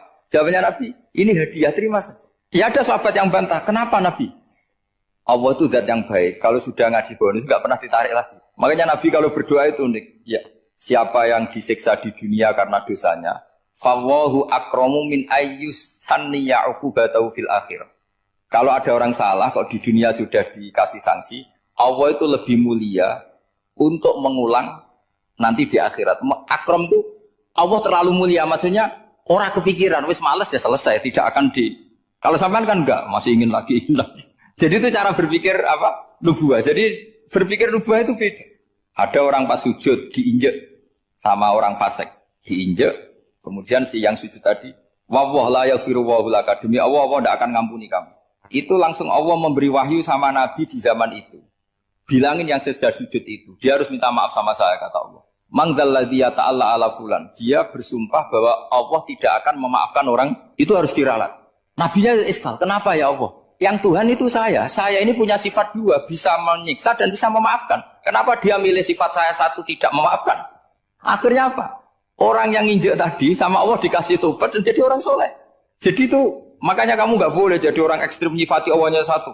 Nggak boleh, Allah tetap bisa yaghfiru liman yasha wa yu'adzibu may yasha. Sifatnya Allah dua ya tetap dua, nggak boleh kamu pilih satu. Misalnya kamu kan biasanya gini, yang ghafur untuk kamu, yang sadidul uqab untuk orang lain. Mesti kelakuannya sama kan begitu. Nggak boleh seperti itu. Rasulullah kayak apa bencinya sama Wahsy? Karena Wahsy itu qatilul Hamzah. Yang membunuh Sayyid Hamzah siapa? Itu bencinya bukan main Rasulullah. Sampai maksud-maksud Wahsy. Tapi sama Allah malah diturunkan ayat laisa laka minal amri syai'un aw yatuba alaihim aw yu'adzib. Muhammad, meskipun kamu kekasih saya itu tidak wilayah kamu, maafkan atau enggak, terserah saya, kata Allah. Ternyata betul, malah Wahsy dikasih tobat. Nah sekarang enggak, orang itu nyifati Allah sama orang lain sadidul iqab, kalau sama dirinya enggak boleh seperti itu. Allah ya sifatnya tetap. Jadi boleh kamu misalnya berdoa, ya Allah mbak yang cantik itu semoga dapat jadi istri saya. Mbaknya juga boleh berdoa, ya Allah naudzubillah min dzalik. Jadi ini adu kekuatan, nanti terserah, nanti Allah pihak yang mana? Kayaknya pihak yang perempuan. Karena kasihan kan kalau cantik dapat orang apa? Saya tuh andaikan boleh fatwa fikih, yang saya haramkan tuh orang jelek dapat orang jelek. Karena kasihan anak-anaknya, tahu-tahu jelek banget. Jadi kan kasihan itu. Jadi dalam Islam itu seperti itu. Jadi apapun benci kita sama musuh kita, Allah bisa saja memperlakukan musuh kita secara baik. Karena Allah itu yaghfir. Tetap kita harus sifati Allah yaghfiru liman yasha wa yu'adzibu. Jangan karena kita benci seseorang seakan-akan Allah sama dia pasti menyek. Itu yang dicontohkan Allah kepada Rasulnya, itu beliau tidak cocok sama Wahsy, malah Wahsy dikasih petunjuk. Makanya terus ada ayat apa laisa laka minal amri syai'un aw yatuba alaihim aw yu'adzib. Muhammad, tidak wilayah kamu saya menentukan mengadab atau mengam. Makanya rata-rata kiai ulama itu halim. Orang halim itu rileks. Lainal janib, tidak gampang menvonis orang lain. Biar Allah tetap dengan sifatnya yaf'alu ma yasha, bahwa Allah bisa melakukan apa saja. Soal kamu benci sama seorang, benci saja atas nama kamu. Jangan nyatut-nyatut Allah. Misalnya kamu cinta seseorang, wah ini yang calon presiden ini harus jadi presiden. Ternyata Allah menghendaki jadi menteri, mau apa? Ya Allah yaf'alu ma yasha, mau apa coba? Yang kiai atau Pak On, GPAI, pantasnya kan Menteri Agama itu Pak On. Tapi kalau Pak yang takdir gitu mau apa ya sudah, Allah ya falu, santai. Itu rileknya ahlul ilmi, ya sudah santai saja. Ini negaranya Allah, ini kerajaan Allah, ini buminya Allah, ya Allah biarin ya falu. Mas, jadi Tuhan Allah kamu yang repot. Jadi Tuhan itu Allah kamu yang repot. Ya Allah biar tetap ya falu, mayasa. Allah boleh yaghfir liman yasha wa ya'tibu mayasa. Alhamdulillah utawi sakabehane puji kulillahi kagungane Allah ala silatihi ing atase peparinge Allah. Jadi sing pertama maca napa silah napa ala silatihi ing atase peparinge Allah. Mulane diarani silaturahim penyambung rahim. Manan nyambung rahim iku nek iso yo ngekeki. Ora mau titip salam tok. Wong iso ya. Suma salam wahi mongko nuli te salame Allah lan iki ma'a sholatihi. Ya, jadi yang pertama silah pemberian atau peparing, yang kedua apa? Salat. Ala nabi yang ngatasi nabi ja kang rawuh sapa nabi bitauhid lawan beto tauhid. Waqat arolan teman-teman dadi udo. Aro uryanan udo apa dinu agama udo anit tauhid saking tauhid. Jadi maksudnya ketika nabi rawuh semua yang mengatasnamakan sebagai agama niku pun terlepas saking napa tauhid. Jadi napa waqat arad dinu anit tauhid dadi kepada Nabi Muhammad yang datang membenahi tauhid yang sesungguhnya saat itu agama-agama yang lain meskipun mengatasnamakan agama tapi sudah telanjang atau terkosongkan dari apa? Jadi resikone tauhid iku luwe apik timbang nuruti rasa. Mulane kula bolak-balik fatwa, bolak-balik matur. Agama ora iso dikawal mek khusyuk. Khusyuk itu kadang-kadang malah ngrusak agama. Senajan to barang apik napa? Barang. Kudu nomor 1 ku ilmu napa? Ilmu. Kok khusyuk itu nomor 2. Misalnya contoh gampang ini. Perasaane wong khusyuk. Mulane kula seneng sampean ra khusyuk. Senajan to aku yo ngerti ra krana ilmu, pokoke seneng. Mesti watak no. Watak ya turunan macam-macam. Agama nak digawa wong khusyuk, iku mesti perasaane ngene. Nak apik iku minallah, nak elek iku minasyaiton. Ya tak baleni ya, nak apik iku minallah, nak elek iku minasyaiton. Karena gak siap, saya ulang lagi ya, gak siap menisbatkan elek pada Allah. Tapi teori wong khusyuk ngene iki ku lali, berarti hunaka di sana agamane Allah iki di alam raya ini ana saltonah, ana kekuasaan di luar Allah iku ora mikir. Mulane perdebatan Imam Sanusi mewakili ahli sunnah mbek Mu'tazilah ngono. Dari Imam Sanusi kita yakin kan masyhur kan iman rukun ke-6 apa khairihi wa syarrihi. Iku hebate Islam.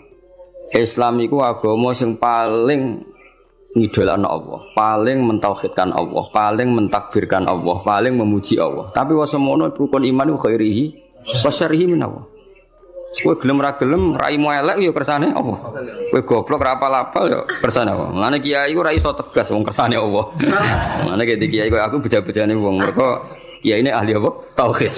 Ora wong goblok ya tenang. Ora santri ra jelas ya tenang. Dalil apa khairihi? Itu nak pondok unggulan apa? Oh ribet ana santri goblok ribet.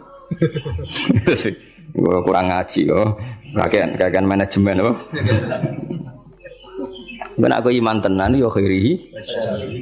Nah, ketika Mu'tazilah mengatakan bagaimana mungkin Allah menghendaki syarr. Inna Allaha ta'ala naha anis syarri kaifa arada. Mu'tazilah masuk akal. Bagaimana mungkin Allah melarang keburukan kemudian dia menghendaki. Apa? Kaifa arada syarra wa huwa nahahu. Bagaimana dia menghendaki keburukan sementara Allah melarang itu. Orang Mu'tazilah gak masuk akal. Akhirnya Imam Sanusi ngendikan berarti waqa'a fi mulkihi ma la yuridu. Apa? Waqa'a fi mulkihi ma la yuridu. Berarti Allah sing jarene pangeran mimpin alam raya ini sering terjadi sesuatu di luar kendalinya. Dewa terus gak tauhid, toh? Lah iya nak goblokmu, kelirumu iku kok setan. Berarti banyak kejadian di alam raya ini yang Allah ndak bisa mengendalikan. Waqa'a fi mulkihi ma la yuridu. Jadi kira-kira Allah dilapuri Gusti Hollywood kok akeh maksiat, Bali akeh maksiat. Aku daerah berkutik sajane ora karep ngono, iku setan iku. Lah aku pengen lawan, gak iso, kan ribet. Senajan to sesuai nurani karepe wong Islam yumni khairihi minallah, syarrihi minasyaiton. Tapi risikone nanti berarti Allah gak berkutik di depan setan. Semulane cocok ra cocok kowe kudu iman khairihi wa syarrihi minallah. Nah, soal engkau nak ilmu wis bener, saya ulang lagi. Soal engkau nak ilmu wis bener khairihi wa syarrihi minallah. Kowe oleh bi hukmil adab. Ya saya ulang lagi bi hukmil adab, ora bi hukmil hak, bi hukmil adab. Kowe darani khairihi minallah, syarrihi dinisbatno ning setan. Tapi kowe ngomong ngono bakdo benere tauhid. Ya, sawise benere tauhid. Ya, Paham ya? Jadi kita kudu yakin khairihi wa syarrihi minallah. Senajan to sakwise iku ana hukum adab. Kenapa kang rapal-apal? Mari aku ora sregep. Kadang-kadang kenapa rapal-apal? Wis turunan. Pokoke kapan-kapan ngomong ngono gak apa-apa. Senajan to ning atimu wis ditulis ning kodok. Paham ya? Khairihi wa syarrihi minallah. Ya eling-eling. Jadi umpama agama dikawal mek khusyuk mesti darani khairihi minallah syarrihi minasyaiton. Resikone tadi waqa'a fi mulkihi ma la yuridu. Jadi gampangane pangeran ning gone Mekah sapa Allah, ning gone Madinah Allah, ning Hollywood ora Allah, enggak di kekuasaan ning kono. Kan ngeri. Ada kerajaannya Allah kemudian penguasanya setan dan yang menentukan perilakunya setan. Lha iku ra tauhid. Ngomong ngono iku jenenge gak. Lha iku mirip faham-faham Persia, ya ana Tuhan Yazdan, Tuhan apa Ahruman. Ada Tuhan gelap, ada Tuhan sinar. Nah, jadi akhirnya jadi sanawiyah orang yang berpaham dua mirip filsafat Yunani dhisik, ada Tuhan apa nur, ada Tuhan kegelap. Nah, agama enggak mau seperti itu. Agama kudu tauhid, khairihi wa syarrihi. Ya, jadi mulane aku ora iso tegas mbek kowe mesum paulet wis ora iso tegas. Kene tauhide wis bener oh. Khairihi wa syarrihi minallah. Kowe kerinter ya kersane Allah, giyoblok ya. Kersane Allah.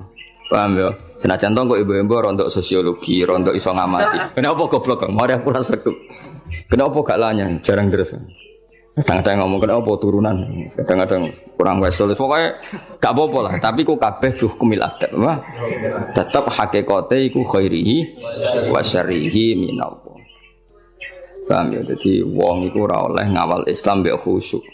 Agama iki tau ana prahara mergo paham-paham khusyuk. Ane khusyuk itu sausé ilmu. Kaya apa rusake agama iki tau dipimpin khawarit angger wong salah kafir wong salah. Akeh kiai khusyuk ora iso ngaji iku mesti rusak. Santri wajib ngalail wajib diruakat kuwabe guyu banter keliru rokokan keliru angop keliru kuwabe keliru. Iya. Iku nak cara ilmu masalah. Senajan to cara adab bener nglatih santri dalek itu bener cara adab. Cara ilmu salah. Ijabu malam yajib kriminal, wajibno barang ra wajib ning kena ngaji sulam taufik. Termasuk dosa gede. Ijabu malam yajib, wajibno barang sing ora wajib. Lho aku nuruti kepengin nang sampean salat qobliyah badi. Barang ra tak wajibno terus blas. Wah teloko tenan wis. Teloko tenan iki. Tapi tak wajib, aku mesti disemprit sampai Habib Abdullah bin Husain bin Thohir sing aran Sulam Taufik termasuk kriminal lho ning bab ilmu. Ijabu malam yajib wajibno barang sing ora wajib. Anu rata-rata pondok fikih wis do jarang salat qobliyah badi. Kang qobliyah sik. Bahaya Kang iku ijabu malam yajib wajibno barang. Yo repot. Maksudnya tetep ra wajib, tapi nek iso lakoni dadi. Tapi kesuwen berilmu. Ajane aku ngerti kira salat qobliyah ora krana ilmu. Cuma ana dukungane mau mergo apa? Ora oleh ijabu ma lam yajib. Lha iki ora usah nentang dalail ya apik. Tapi sekali muni wajib kudu mbok lawan, no? Lawan. Jadi ku resikone Islam dikawal khusyuk. Ya apa Islam iku tau tragedi ana khawarit napa? Kanjeng Nabi ku qiyamul lail lamun 4 dina, bariku mboten. Mumpama Nabi kok qiyamul lail traweh terus mesti dikira traweh iku wajib. Nabi ku direwangi gak traweh. Demi ngetokno nak mboten wajib. Tapi ya mau Nabi gak traweh tetep qiyamul lail. Nek kowe ora traweh ya ora traweh tenan iku. Dadi Nabi gak traweh iku tetep qiyamul lail. Kowe terus delok TV rokokan lho ribet. Ya tak balen nek semane kula suwun iki ngaji Jawarut Tauhid kitab sing mulai Al-Azhar, mulai Sayyid Muhammad, mulai Mbah Mun termasuk Mbah Fadl kata sing ngitmai kitab Jawarut. Jadi wow, resikone napa? Memang ilmu itu kadang enggak nyaman ya tadi kadang kita itu dukung Mu'tazilah. Piye Mu'tazilah kadang ya ono bener. Lane jare Sayyidina Abdussalam aku itu ahli sunnah tapi Mu'tazilah kadang ya setuju. Piye-piye ndekne berpendapat ngono iku li husni adabihim billah. Mereka tuh kepengen sopan ambek pangeran sehingga darane khairihi minallah syarrihi minasyaiton. Tapi tetap kita ora anut Mu'tazilah. Engko resikone ana sanawiyah, ada dualitas. Ya ada dua kebaikan yaitu dipimpin Allah, ana otoritas keburukan dipimpin setan. Nah berarti kan Allah gak kuwasa ngendhalekno syar, utawa ngendhalekno setan. Jadi kamane bareng ning donya akeh maksiat terus pangeran cocokan mbek setan. Menang kowe kosal kasil. Ribet. Donya maksiat mbek taat akeh ndi? Akeh maksiat. Lah nek misale iku kehendak setan berarti kok olah kalah pangeran. Mergo keburukan. Jajal misalnya ini pondok sing lanang ambek sing ora gen. Jajal jawab. Jawab. Akeh sing ndi? Akeh sing ora lanang. Berarti terus pangeran cocokan mbek setan. Akeh balaku toh ora lanang. Ribet. Tapi nak artinya apa? Ada dualitas, ada rivalitas. Ya ku ora oleh cara tauhid ngono iku. Nah, nek kanjeng Nabi ngendika ya pokoke khairihi wa syarrihi niku aneh Islam. Jadi Islam iku nglarang syar, ya. Islam itu nglarang syar, nglarang keburukan, tapi nak cara iman kon muni khairihi wa syarrihi minallah. Mulane agama iku ono aneh. Lah dhewe bangun agama yo ono aneh. Lah ora aneh piye? Kondarani syariku manhiyun, sesuatu yang dilarang. Tapi kondarani syariku minallah. Mbok logika kaya apa ya bingung. Mana ke santri terus ngowah-ngowah rokokan gayane kok mikir tauhid mergo piye. Ndelok kali mek bingung piye yo. Khairihi wa syarrihi minallah. Asyarru mamnuun, asyarru manhiyun. Tapi kok darani ira datu aku piye yo. Ya ora piye biasa wae ora mbok pikir-pikir. Pancen kersane pangeran. Kowe rai elek ku jae. Karmu tak karepe pangeran. Yo kersane pangeran. Kowe yo ora kepen duwe rai elek. Ngerti-ngerti lahir wis. Mulane cara Sayyidina Ali ngono. Kowe nek ora percaya kabeh kersane pangeran, kowe lahir karepmu apa karepe pangeran? Ya karepe pangeran. Kowe tau kepen lahir nggih mboten lha iya kabeh. Kowe tau kepen goblok. Mboten kan? Tau kepen melarat. Tapi nyatane yo melarat yo goblok wis kabeh kersane pangeran. Mulane dipimpin kiai ahli tauhid kaya aku yo repot. Repote mah ora iso ngloroi santri nemen-nemen iso. Mergo khairi. Sering. Kena ben pinter ya moro pondok unggulan ben diprogram terus apa? Mulai dadi mesin, dadi wong alim. Ora roh, kok ana standar ya, Pak? Standar. Tahun pertama 10 juz, tahun kedua kok kan ana, gak ngono didik apa? Didik. Kere santri 8 tahun rabu. Ribet. Lha wis makom tauhid to, Pak? Makom tauhid. Iku khairihi wa syarrihi minallah. Mane iki kok kula seneng ana alumni lapor pegatan ya sewante. Mbah alumni ini jenengan saiki teng Korea kerja ya sewante, krungu pegatan yo. Sewante kuwabe khairihi. Nama ada eling-eling yo. Agama iku nganggo ilmu, cocok ra cocok termasuk wau. Wong iman kok khairihi wa syarrihi minallah. La iman ngono iku mok nggo penguatan tauhid. Na Allahu muridul khairi was syarri. Tapi ning bab adab, napa ning bab adab tata krama kita darani khairihi minallah, syarrihi minasyaiton. Tapi tetep mbok arani bab adab.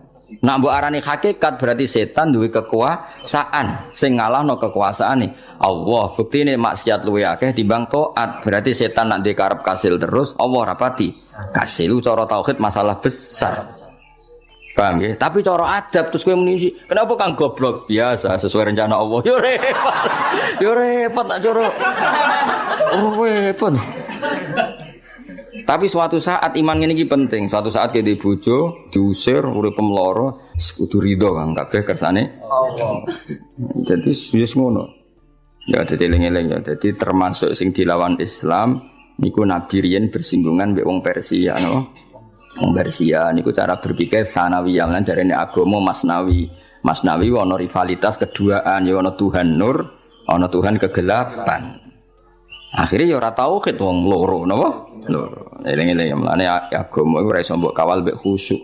Kudu mbok kawal mbek ilmu. Mlane fa'lam annahu la ilaha illallah. Allah ora nyaratno kowe nek nglafadzno la ilaha kudu khusyuk ora ono ning Quran, tapi kudu nganggo ilmu.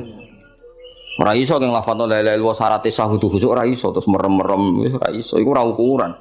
Sing diukur ukuran nglafadzno kalimat tauhid sah nganggo ilmu. Mlane redaksine fa'lam annahu la ilaha. Ora ono ning Quran fakhsha kowe kudu khusyuk nang lafadzno ora iso. Lah soal kok ana guru-guru tarekah sing nak nglafadzno kudu ngene ya ku ilmu tarekah tapi tetap tidak makili ilmu. Itu makili adab napa? Makili adab. Sale wong kudu sira madhep mula terus nak nglafadzno ngene. Gedheke ngene. Iku urusane wong tarekah tapi tetap iku ilmu adab, tidak ilmu tauhid. Ilmu tauhid sebenarnya kok kowe. La ilaha illallah diwangen-angen. Gayane kok wong paham wae. Iku jenenge tauhid, napa? Jenenge tauhid. Eling-eling ya. Dadi tetap kita yakin apa ma asaba musibatin fil ardi wala fi anfusikum illa fi kitabim min qabli an nabra'ah. Ya ora ana musibah sing menimpa kamu apa ma asaba musibatin fil ardi wala fi anfusikum illa fi kitabim min qabli an nabraha inna dzalika 'ala Allahi yasir. Dan Allah piyambak atas nama ilmu yang ngendikan terang-terangan yahdi mayyasa wa yudhil mayyasa. Niku pangeran ya unik. Pangeran itu terang-terangan, ora rumangsamu piye no aku. Kadang ngendikane terang-terangan. Aku iku yahdi mayyasa wa yudhil mayyasa. Aku yo ngekeki hidayat sing tak kersakno, ngekeki sesat sing tak kersakno. Niku berarti Allah ketika ngendikan konteks tauhid.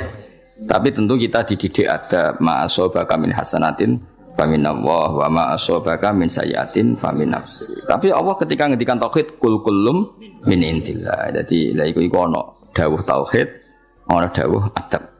Ya, ono dawuh tauhid. Lah kowe masalah goblokmu yang ono kadang bertauhid khairihi wa syarrihi min Allah, kadang yang nganggo adab. Kenapa kang goblok? Mari aku jarang mutolaah, ngono gayane sokoke nganggo adab. Paham kita ini nganggo adab keselan yo kabeh kersane pengiran. Ora repot to kabeh kersane pengiran. Nah aku pinter, berarti rasa sesuai catatan Allah Mahfud.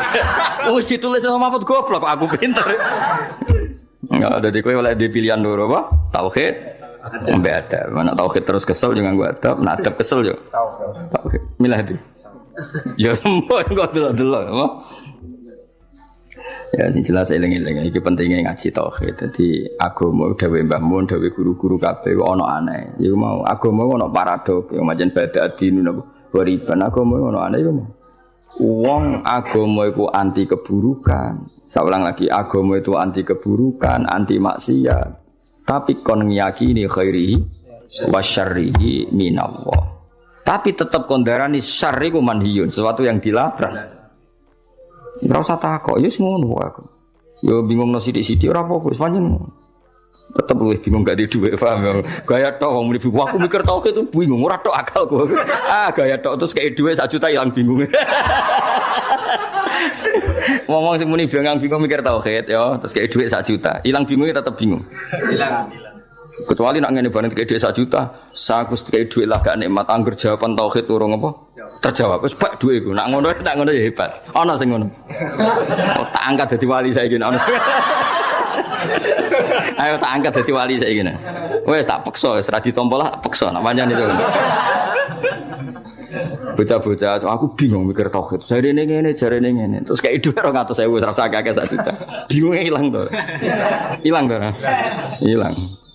Wah, suruh tuh ngopi rokokan silang bingung. Bareng takok itu wah urusane pangeran santai. Bareng duwe entek bingunge kumat. Gayane masalah tahu, asline ya ora. Nah sak kula mun ngoten, kula di dhuwit katalan namun mikir tauhid nggih nangis tenan. Kula nganti saiki dhuwit kula nggih kathah. Nek mikir pangeran nangis tenan. Kowe gak iso yakin ra iso. Maksudnya angger bingung ya plus kere mah ngono. Wis ra dadi wali, ra bakal dadi wali. Ya ala nabiyyin ja'a bit tauhidi wa qad arad dinu anit tauhidi. Terus niki kula kepengin khatam tapi mboten sedanten sarai kula waca mengke sing penting-penting mawon. Iki tulisane Nadoman nggih ada yang beberapa harus dibenahi kados wau fak napa wa wajibun taqlidu habrin minhum. Nah itu mriki tulisane khairin mestinya itu habrin mergo yang dimaksud itu orang pinter napa? Tapi teng mriki ditulis apa? Khairin. Sebenarnya itu apa? Habrin napa? Jadi kalau maca ndak semuanya pakai syarat. Fa'ar sada mongko nunjukna sapa nabi al khalqa ing makhluk lidinil hakim maring agama sing bener bisa fi iklan pedange nabi cara saiki kekuatan militer wa haji lil hakim lan oleh nunjukna nabi bil hakim maring kebenaran. Di nabi kadang membela tauhid kalau harus pakai pedang ya terpaksa pakai pedang. Kayak ketika tauhid pembawa tauhid mau dimusnahkan kayak di perang Badar mau ndak mau nabi bela nggih ngangge napa? Pedang. Kan gak mungkin misalnya Abu Jahal go pedang terus saya tak ulang ngaji sik aja tukaran sik kan ora mungkin. Ngomong ngono gak kepengin debat, kepengin bacok-bacokan kok kowe gak. Sik to tak sosialisasi sik. Jangan pakai kekerasan dulu. Kamu tak sosialisasi tauhid. Ya ora iso, nak musuh yang nggo pedang ya kene kudu nganggo pedangnya di antara nabi bela tauhid kadang mau ndak mau harus perang jenenge apa bisa fihi napa. Tapi kalau kondisi normal ya ngangge hujjah. Qul falillahil hujjatul baligh. Tadi bisa fihi wajihi bil haqqi.